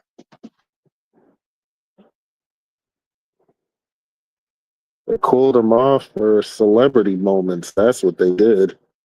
How the fuck did Logan Paul get a world title shot twice at main event with John Cena? Like, what? How is Logan Paul getting all these opportunities over multiple guys? Like, what? Yeah, and most of the time he's losing. They like Logan Paul because he's good for their social media Yeah, he engagement. brings in eyes. Yeah, and that's fine. Like, I got no issue with that. My whole beef with Logan Paul is like, just don't involve him in any titles. Word. Like, did y'all not see how bad he was as the United States champion? Good Lord. Right. Yeah, and whether it's he like, wants yo, to it's all admit it or about not. winning matches too. It's like, right. This is why these belts don't be meaning anything. You could just walk up and be like, hey, I want to be a champion. I want to be a tag team champion. Whatever belt it is. Okay. Even though you lost 10 matches straight, but go ahead. You're the number one contender now. I think I found it right here. But it's from a damn reviewer. So it might be some hold on. I got it right here. Drew McIntyre isn't holding back when it comes to Travis Scott's appearance at WrestleMania 41. Here's what he said. Yeah, in just 6-minute run-in at WrestleMania and screw up our damn main event. Travis Scott. Which happened, by the way. Piece of shit. Yeah, so like, I'm a little bit sick of the outsiders, Mike. Drew McIntyre. Wait, hold on, wait. Damn, it was a fucking, like I said, it was a reviewer that posted that short. Well, I guess you get the gist of it. Well, Logan Paul had the audacity to sit here and say he don't like outsiders. Really, my dude? Really? Pot calling kettle black. Or like, what? I mean, I said it tonight. I said it. And they just approved this podcast too. I mean, I said it the night that Cena turned heel. I didn't understand why Travis Scott was there. He added absolutely nothing to the segment at all. As a matter of fact, you could add him out of this. You could edit out. You could add him out of the segment, and it wouldn't change anything. Why is he here? And I kept comparing it, and people were gaslighting me, saying, "Oh, but what about Dennis Rodman?" Dennis Rodman added to the NWO. He knew the different other wrestlers. He called out Luger and the Giant, and he was too sweet in the fans. Well, Rodman, what he had to do with the NWO had nothing to do with what Travis Scott had to do with The Rock. Nothing at all. That was apples and oranges. Also, you're talking about two different eras. Like, what? Yeah. Oh, not just that, but Rodman just fit. He fit the NWO. Like, exactly. When you saw him with Paul and Nash and Savage, it's like, oh yeah, you could believe that Rodman will hang out with those guys. But when you see Travis Scott with John Cena and The Rock, it's like these dudes. These dudes. It would have been more believable if it was Kevin Hart, because I guarantee always be with The Rock. So it's like it was Kevin Hart, whatever. Man, The Rock don't even know. More believable. The Rock don't even know any of Travis Scott's music, so why the fuck is he? I guarantee. Oh my god! This dude, the new hardcore championship, knowing damn well he can't wrestle. Like, that's what I mean. All y'all do is that ignorant. It's like, yo, all of us is not the same. These dudes really thought that he knew how to wrestle. Just like what they did with Jade Cargill. They thought she knew how to wrestle. It's like, yo, like, are y'all really that fucking out of touch with reality? All of us is not the same. This what I mean. Like, back in the 90s and even the 2000s, like, Vince had his finger on the pulse of, like, celebrities and shit. He wasn't just inviting any celebrity. Like, he would invite celebrities that were popular, but celebrities that were, like, wrestling fans and they fit. But it's like, now, the kind of time that WWE's on, they just invite anyone that's got a name. And, like, that's cool and all. It's great for your revenue and it's great for your social media numbers, but they're not asking themselves, does this person fit wrestling? And the answer is no. like 90% of the time. Like this dude does They not fit. fired him. They got rid of him because they said he doesn't get the business. No shit, genius. Yeah, Right. because I guess because he told them that Mankind or Cactus Jack was his favorite wrestler. They just went from there. Motherfucker. Like, of course he doesn't understand the business. He's not a wrestler. And With his plus, fake Elvis ass. I All right, mean, I was got that? one more. Um, You know, I was just gonna say. I mean, you didn't think he didn't get the gist of it when he busted Cody's eardrum? Like, nigga. right. All right, I got one more thing, just to cook on it. It's not even that big of a deal. I know you've mentioned it a few times, Sandman. What's up? This Unreal thing on Netflix, Yeah, you know, taking you behind the curtain and all that. that's I, wild I crazy. yeah, I see some people saying stuff like, "Oh, you know, kayfabe is dead," and blah blah blah. It's not that big of a deal. So my response to that is this: yeah, wrestling's a work. Like we all know this. We know. See, the beauty of wrestling being a work is every single fan that's ever watched and every fan that's listening to this right now, at some point you didn't know it was a work, but then you figured out it was a work. But when you figured it out, that didn't take away your love or enjoyment for it. In fact, it made you love it even more.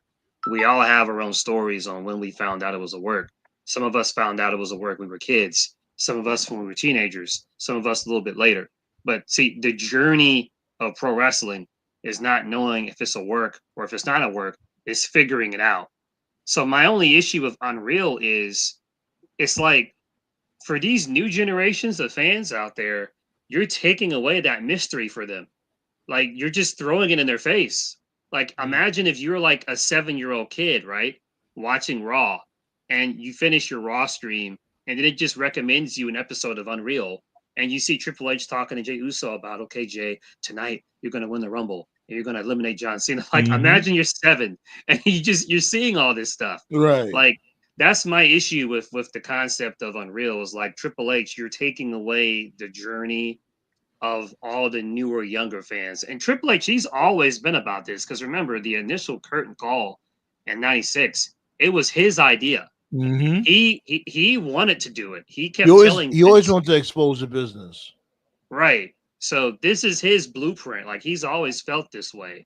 It was everyone else that was like, no, don't do it, don't do it, don't do it. So I'm not mad at them exposing the business, but I still feel like the journey of a fan learning. It's like when you're playing a game or a fighting game, right? Like you're a noob at first, but then you figure out how to do this combo or how to do that combo. Like that's the beauty of the game, getting good and learning the Right. matchups and learning, you know, The like you don't want to grind. play a game and just know like everything day one. Like you got to figure it out. That's the beauty Mm-hmm. of the game. So The I feel grind. like Yeah. this Unreal show is taking that journey away.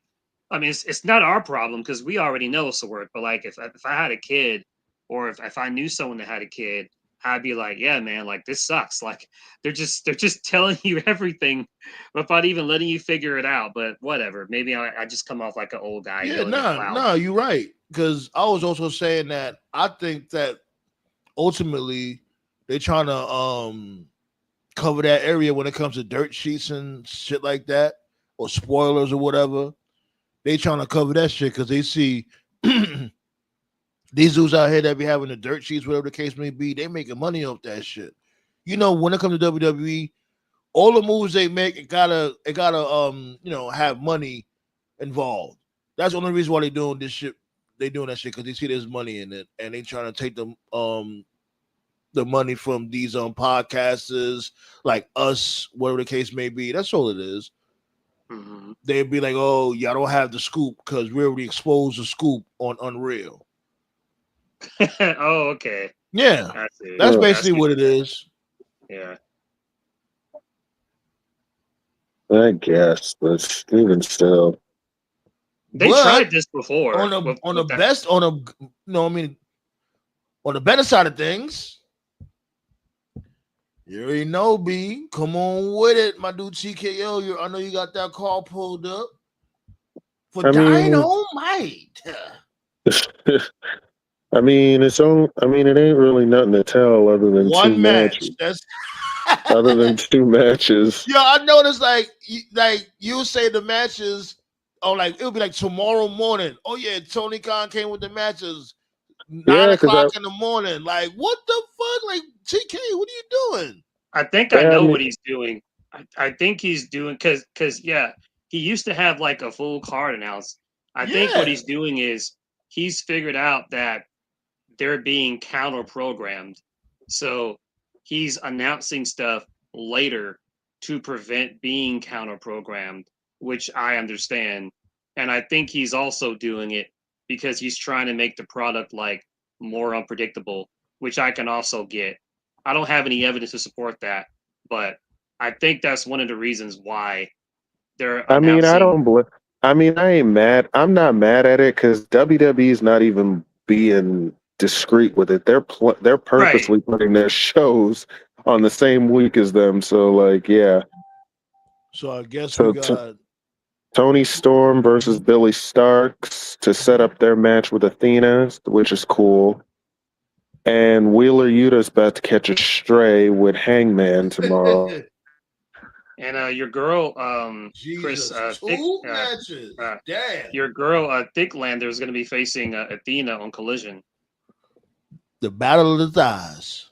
Oh my god, man! I'm so mad. She was in New York and I didn't even know about it. Good lord. Slipping. They also signed what's that girl name? Alex Winder or something? Yeah, that's Ospreay's wife. Yeah. Okay. Yeah, she's pretty nice. I think she's fighting for the Ring of Honor title too, so oh nah, chill. Wrestle Dream is coming to St. Louis, yeah. Yeah, it's coming to yeah, it's coming to St. Louis in October. Find out. I'm gonna have to. How much you want to bet WWE's gonna have Halloween Havoc that week? Yep. Right. Yeah, but I think that's what's going on. I think because they keep counter programming and shit. So TK's like, all right, I'm just gonna wait until like the fucking 11th hour to announce shit to prevent being counter programmed. I mean, if that's the case, I don't blame them. I mean, they already have They're already planning to do an NXT event the same weekend as Forbidden Door. So yeah. Yeah, I see Forbidden Door is going to be in London. Which means it's going to be an afternoon show, which means NXT is going to run at the same time. Yeah, I've always said like, holy cow, 21 likes, hey, 21 like, hey, yes sir. I told you that shit light work, yo. We appreciate the love, man, especially being on a little hiatus and then coming back, yo. Much love to all of y'all, B. Seriously. I think my TNA rant agitated the soldiers. They're gonna come after us. Oh well, let them. We telling the truth over here. And I guess me saying I'm an agnostic that made motherfuckers, come to the bushes.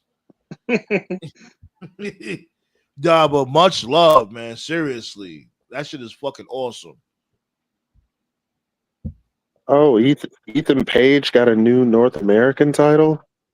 Oh, he customized it. Let me look that up real quick before we get. We need more custom belts. Yeah, let me see. Only if it looks good though, because a lot of these custom titles look terrible. I'm sorry, that Brahma Bull title was trash. I don't care what no one says. You didn't like the Brahma Bull title? I did not at all. Okay. I don't know.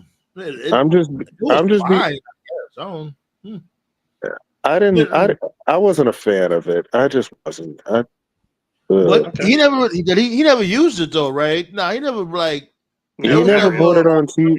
Yeah. Which I think even they knew it sucked. That's why it was never on TV. Yeah. It was like at a lot of live events, but he never brought it on actual WWE TV, to my knowledge. He never did. Yeah. It was that and the Rated R title. So But I am a believer in custom titles. I liked it when when Daniel Bryan was heel, you know, doing the Kofi Mania thing, and he had like the vegan title, the Oh environmental title. oh Yeah, I yeah. like that. Mhm. I'm Yeah. sorry, but Brian's Fickle promo still holds weight to this day. Yeah. I liked when Okay. MJF was champion and the AEW title was Triple B. The Triple B was like a little blueberry there. That was nice. Yeah. But yeah, Ethan Page is cut.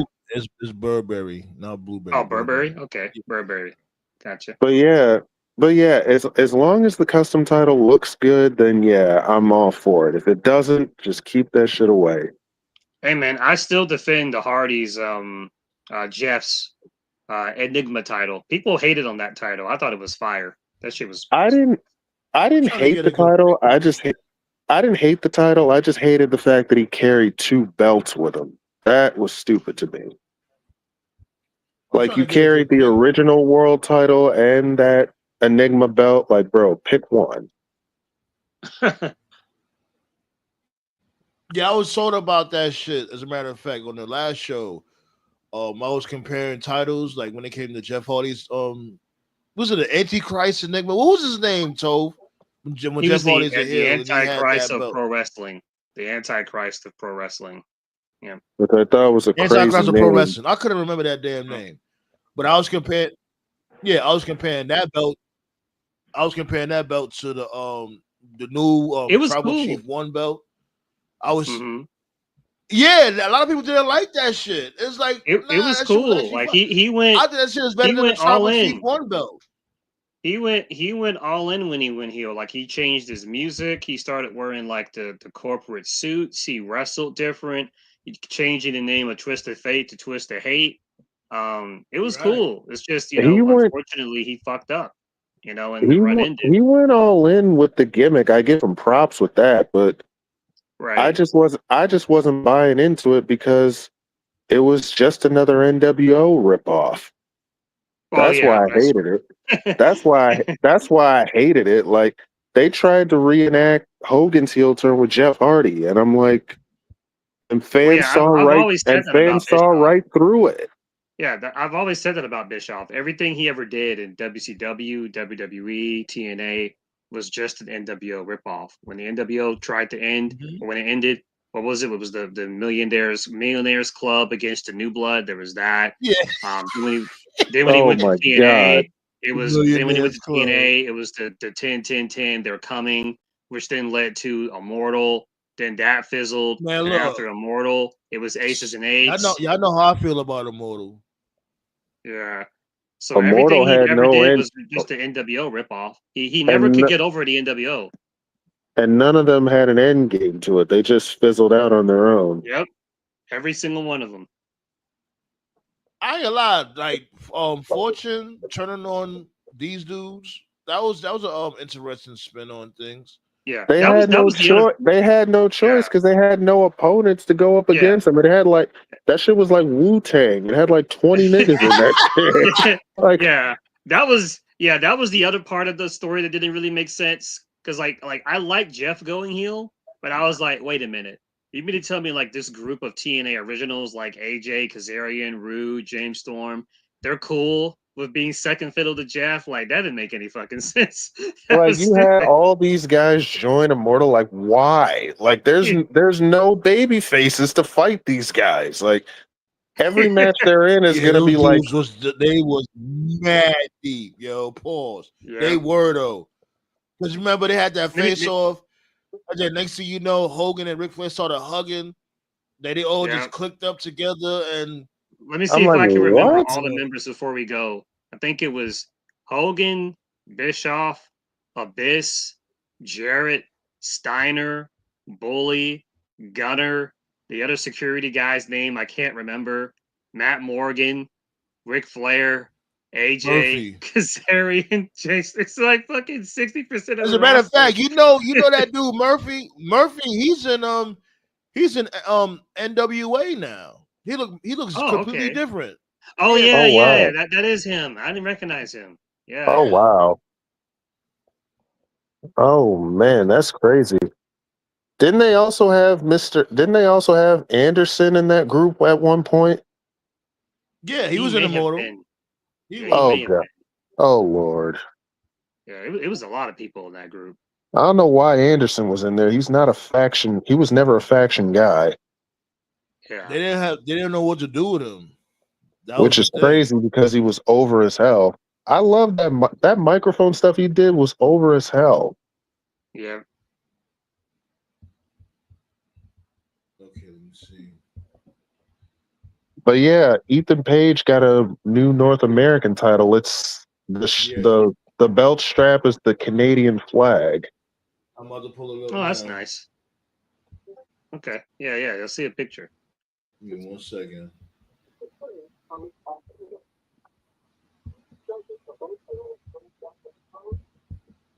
Pull it up on that highly super duper highly expensive Council Roundtable over here.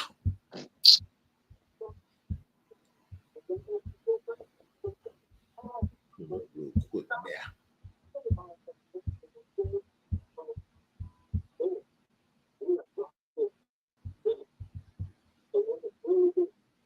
You threw the old belt away. Bam. Oh. Yeah, that's fine. That's fine. You better have a long reign with that, though. Bring it back up. Right. You know what I'm saying? Might as well. Don't be like Naomi. Remember when Naomi, she had made the glow belt and she lost that shit not too long after? Yeah. I think that was mad punishment. I think that was punishment because she made it without their permission, though. But yeah, which was stupid because it sold them a lot of merch. So, but yeah, you know how WWE is. What kind of time they be on? Let's get a better look at the belt right now. It's the North American title with the Canadian flag as the belt strap. I mean, hey, I'm with it. I'm that. See, as long as they get like custom belts, like something that looks good, I'm down for it. That actually looks good. And it makes sense. Well, I'll be honest. I was never really an Ethan Page guy, but he's definitely in a better WWE. He's very charismatic. I see him. I see him being the modern day. What's my dude name? Bobby Roode. I'm not gonna lie. They kind of booked. He's got a long way to go to get the Ruse level, man. I'm gonna be honest. So.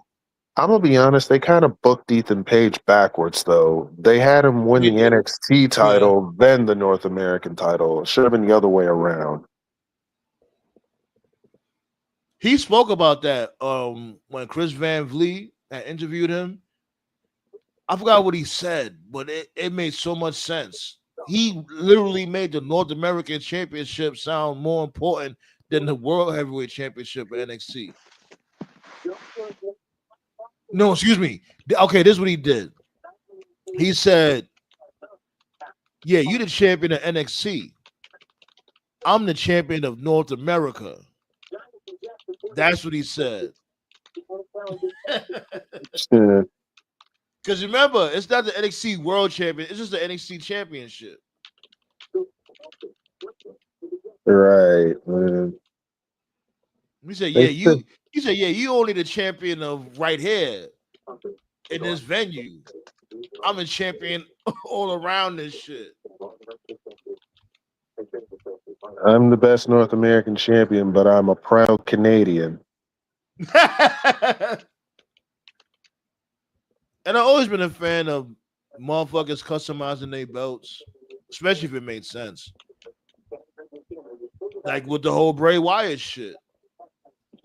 That custom Fiend title that he made. A lot of people didn't like it. They was like, I'm like, nah, like, it fits him. Like, he's supposed to be that horror, scary guy, Resident Evil. I do wish that they televised that other custom title that he had, the one that he took a picture with. Yeah. They should have cut that belt look fire too. They should have definitely had him go on with that. The wood title. That was an expensive title too. Wasn't it like over $1,000? Could have sworn it was. Yeah, because it was made out of real hemp. That was a handmade title, so I can imagine.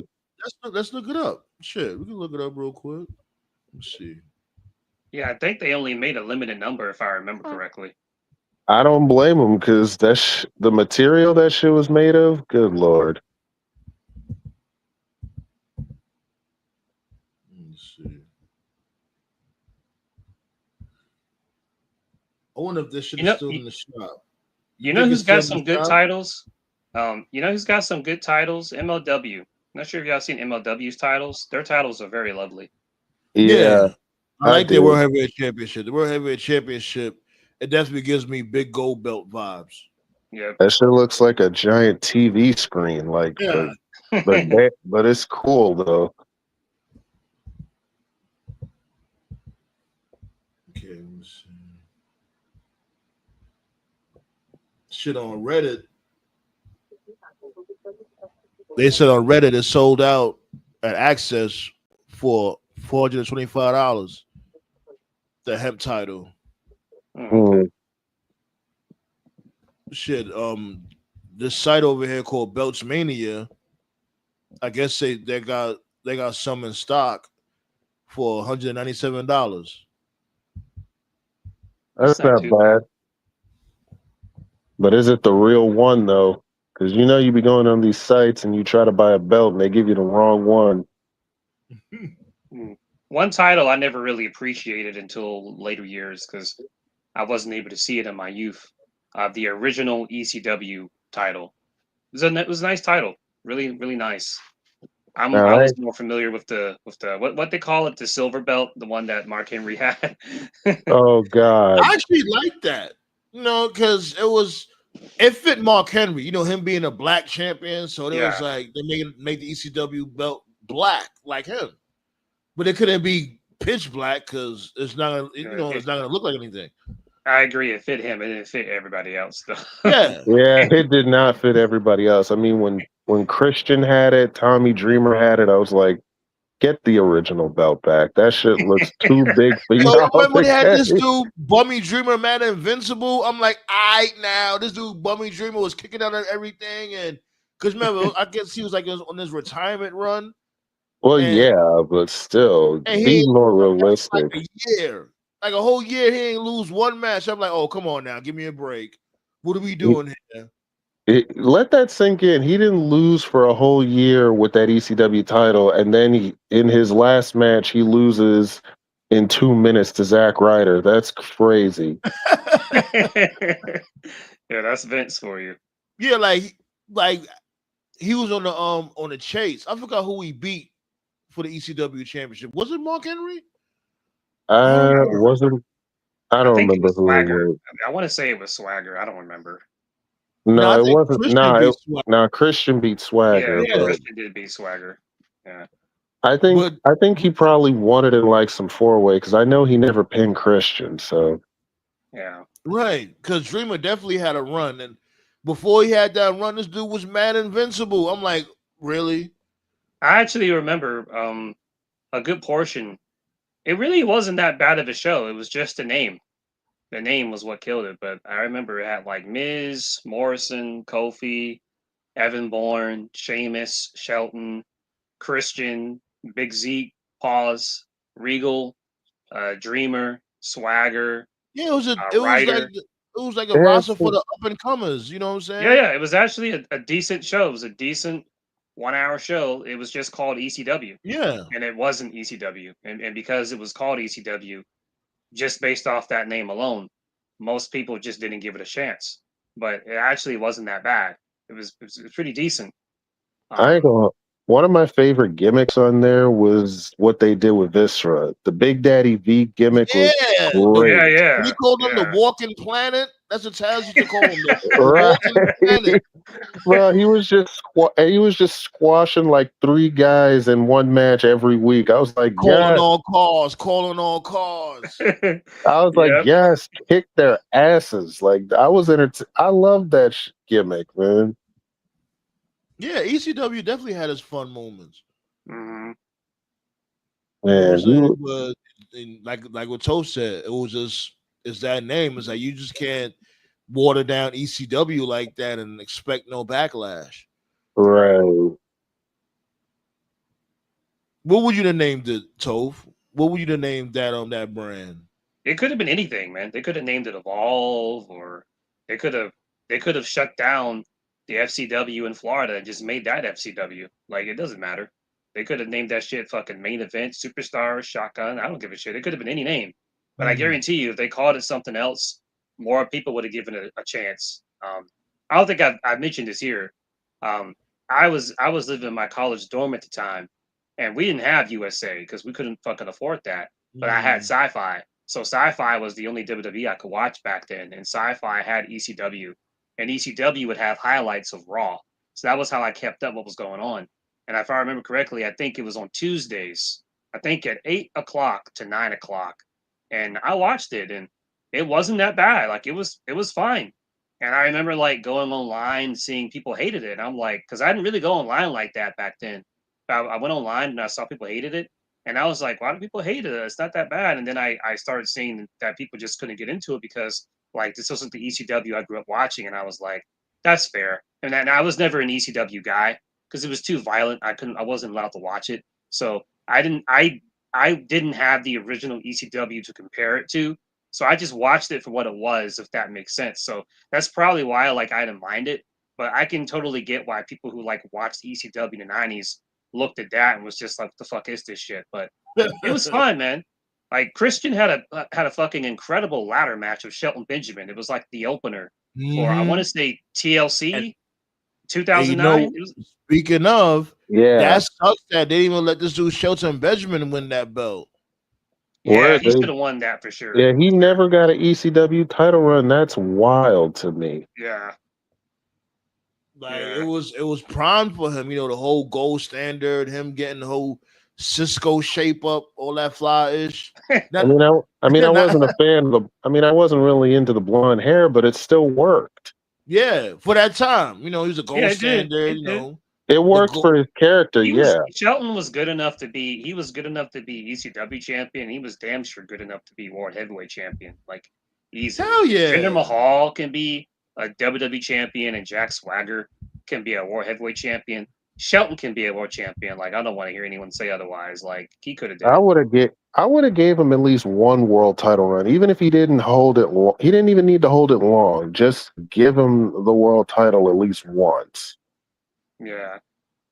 Because the Shelton Benjamin I see on AEW is not the same one in WWE. Nope. Not the same guy at all. He's a beast. Jesus, man. I'm like, where the hell was this guy at? Hell yeah. He's always there. Vince just didn't want him. Oh, my. Watering motherfuckers down, B. That's what they always do, though. Shit, they even watered Hogan down.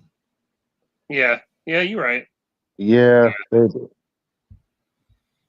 I'll never forget watching Hogan in New Japan. He did a drop toe hold like 30 seconds into the match. Enziguris, all that shit. Doing tiger knees. I'm like, what the fuck? Speaking of Hogan, before we get up out of here, is he on his deathbed? Like, what do y'all going on? I don't know. Apparently Bubba the Love Sponge says he's having trouble talking or something. Yeah. All I know is that he had a health issue, a legitimate health issue, and he's been off the grid for approximately 2 months.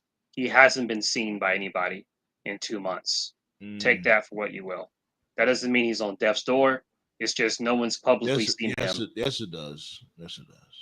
Well, I was trying to be nice, but I mean, yeah. They still showing his Real American Beer commercials. So hell yeah, you gotta pay off those damn doctors and nurses. The fuck, like shit. That medical bill ain't gonna pay itself. I mean, they say death comes in threes, so I mean.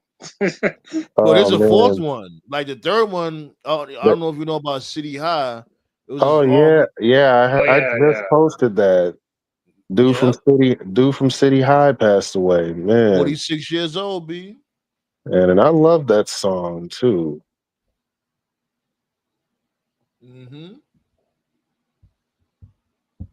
We said, what the fuck Hogan did that? Yeah, he definitely did that stuff all right. Well, also, anyone try that Real American Beer? How is it? I'm not ordering it. I still ain't try it. I don't think they sell it around my area. I don't know. They don't sell that here either. They don't sell it here. I'm not ordering it. So yeah. Yeah, I'm not doing all that because I said I'll try it. You know what I'm saying? Like I know he ain't shit, but I'll still try it. Still try his best, see what it's hitting on. I know he's got a restaurant in Florida. Apparently, it's doing pretty good. It was a Pasta Mania. No, no. No, I always wanted to go to that when I was a kid. I heard it wasn't very good. I bet. The fuck. He probably only had fucking spaghetti with no seasoning and just spaghetti sauce. Wait, like, yo, didn't my you say dude, you the went sauce to isn't seasoning. You gotta season the sauce. didn't you say you went to WWF New York once? Yeah. Oh, okay. I went there a few times. You probably thought about the time when I went there. Yeah, it's one time that I had went there and there was the waiter had predicted all this shit. Like when it comes to the whole invasion, he was telling me and my peoples at the time. He was like, "Yeah, man, there's gonna be a time with WWF, WCW, and ECW. They're gonna come together and they're gonna name it Super WWF." And we like, yo, get the fuck out of here. You sound like a whole goof. You know what I mean? Like, he was like, this dude sound crazy. But wasn't that a Sega Genesis game? I could have sworn it was. Super WrestleMania. Only thing he said wrong was the name, but yeah. Yeah, that's the only thing he said wrong. I was like, yo, get the fuck out of here. This dude was really right. Because at that time, you would never think no shit like that would happen. Yep, he says it was going to be named Super WWF. Shout outs to Buff, man. Hope you get better. Sorry about your leg. Man, hell yeah, B. Yeah. Yeah. Fuck yeah, man. Like, man, Buff. And then big ups to Maven. That's a real friend. Yeah, I saw all the way down there to visit him. Maven is amazing. Yeah, I saw that video on his YouTube, man. That was amazing.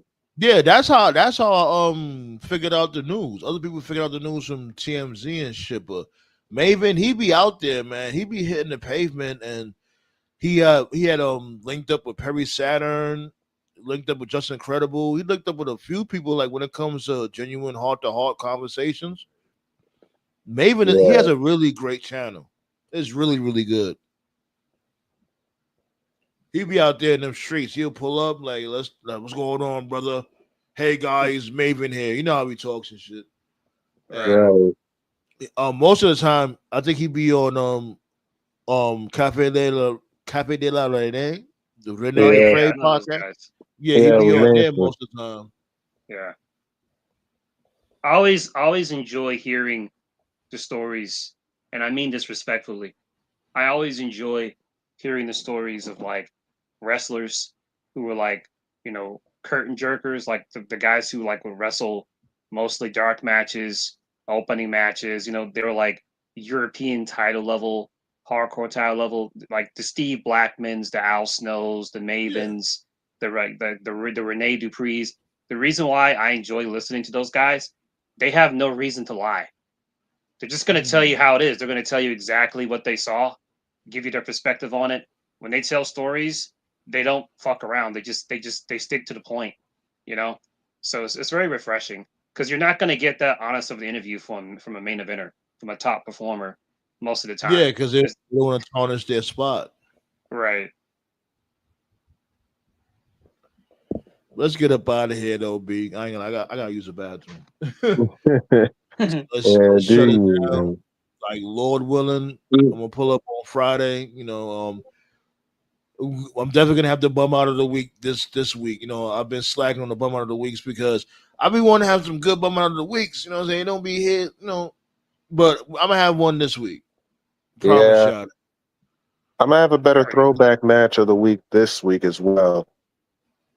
Yeah, digging the crates for that. Definitely. You know what I'm saying? Yeah. Man. I'm working on some shit behind the scenes when it comes to SummerSlam also, so be on the lookout for that. I'm gonna keep y'all posted for that also. Yeah. And be sure y'all download and stream my new EP Afro and B. It's on all platforms, baby. I got a new music video dropping in August too. Be on the lookout for that.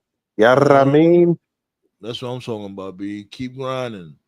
And y'all already see I'm over here cooking, doing what to do. I'm in the stew. Making shit pop like what I usually do. Don't be a twerp. And everybody out there, man, yo, man, what was it like 22, 23 thumbs up? Yo, fucking amazing. You know what I'm saying? Y'all make this fun for the kid. And I love talking wrestling and movies and all of the fly shit with you guys. And we're going to keep doing what we do. We're only going to get better, B. Trust and believe. Yeah, my final words of the day, pretend we're back on the highway to hell because it's hot as hell out here. Stay hydrated. Definitely. Drinking like cucumber water. The cucumber water. Let's get up out of here, B. Stay cool. I'll see y'all on Friday. Yes, sir. Right. You know what I'm saying? Shouts go out to Kelso for pulling up, B. Thanks for the new subs. Y'all guys, man. Y'all never cease to amaze me, man. Seriously. Blaze, Dynasty, my dude Josh, C-Flu. You know what I'm saying? Ballet, of course. You know what I'm saying? Got my dude Henny God in the cut. King Leo. You guys are amazing. Black Saw with the dodo. Stay safe out there, B. Keep your head on the swivel. Play some tunes, get us up out of here. Blah, blah.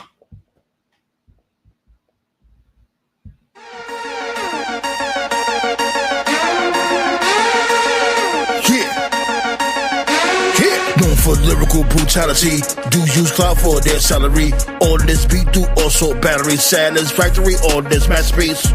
This nigga go hard, and the main event of the card. My inferno leave him charred, then you fin just like a shark. Gotta live when the pen hit the paper, unleashing all that data. I major, you're not major. Touch paper like erasers. The villain in the movie, bruise these mookies, that's my duty. Living in the loose sleep, that's my Uzi. Got your floozies and jacuzzis. Don't even step in my warpath, I make you take a call back. The mayhem, you don't want that. My ops will be my doormat. Plain and simple, you're not ready. How I know your palms are sweaty. You are nervous and you're worthless. Voices kick, you serve no purpose. I am lit, you are whack. All your tracks is ass crack. Wrap it up, take it back. You are done, take a nap. There's the weak, there's the strong. If you weak, we can't get along. You will fail, might as well submit. Better make way, I'm the juggernaut, bitch. There's the weak, there's the strong. If you weak, we can't get along. You will fail, might as well submit. Better make way, I'm the juggernaut, bitch. I just grabbed him, can't get away. Now he wish he had a better day. Now you hear you all my prey. Stop stealing from proteges. Want to fade really quick. Better quit the foolishness. Ignorance is always bliss. When you're clueless, I am pissed. Laughing in the face of fear. Danger in the atmosphere. For my victims well aware. Ain't no fucking joking here. Feel the rush, it makes me smash. When I'm smoking on that gas. Your chick, I'm not really liking. Psycho crush that bitch like bison. Pop, bitty, pop, pop. I'm a titan and drinking like a Viking. This beat is real enticing. I'm enlightened like a giant. I am lit, you are whack. All your tracks is ass crack. Wrap it up, take it back. You were done, take a nap. I am lit, you are whack. All your tracks is ass crack. Wrap it up, take it back. You were done, take a nap.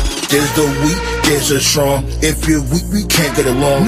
You will fail, might as well submit. Better make way, I'm the juggernaut, bitch. There's the weak, there's the strong. If you weak, we can't get along. You will fail, might as well submit.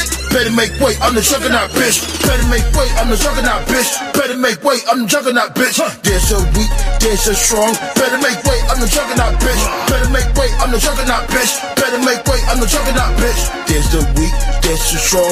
I'm the juggernaut, you bitch, you bitch, you bitch.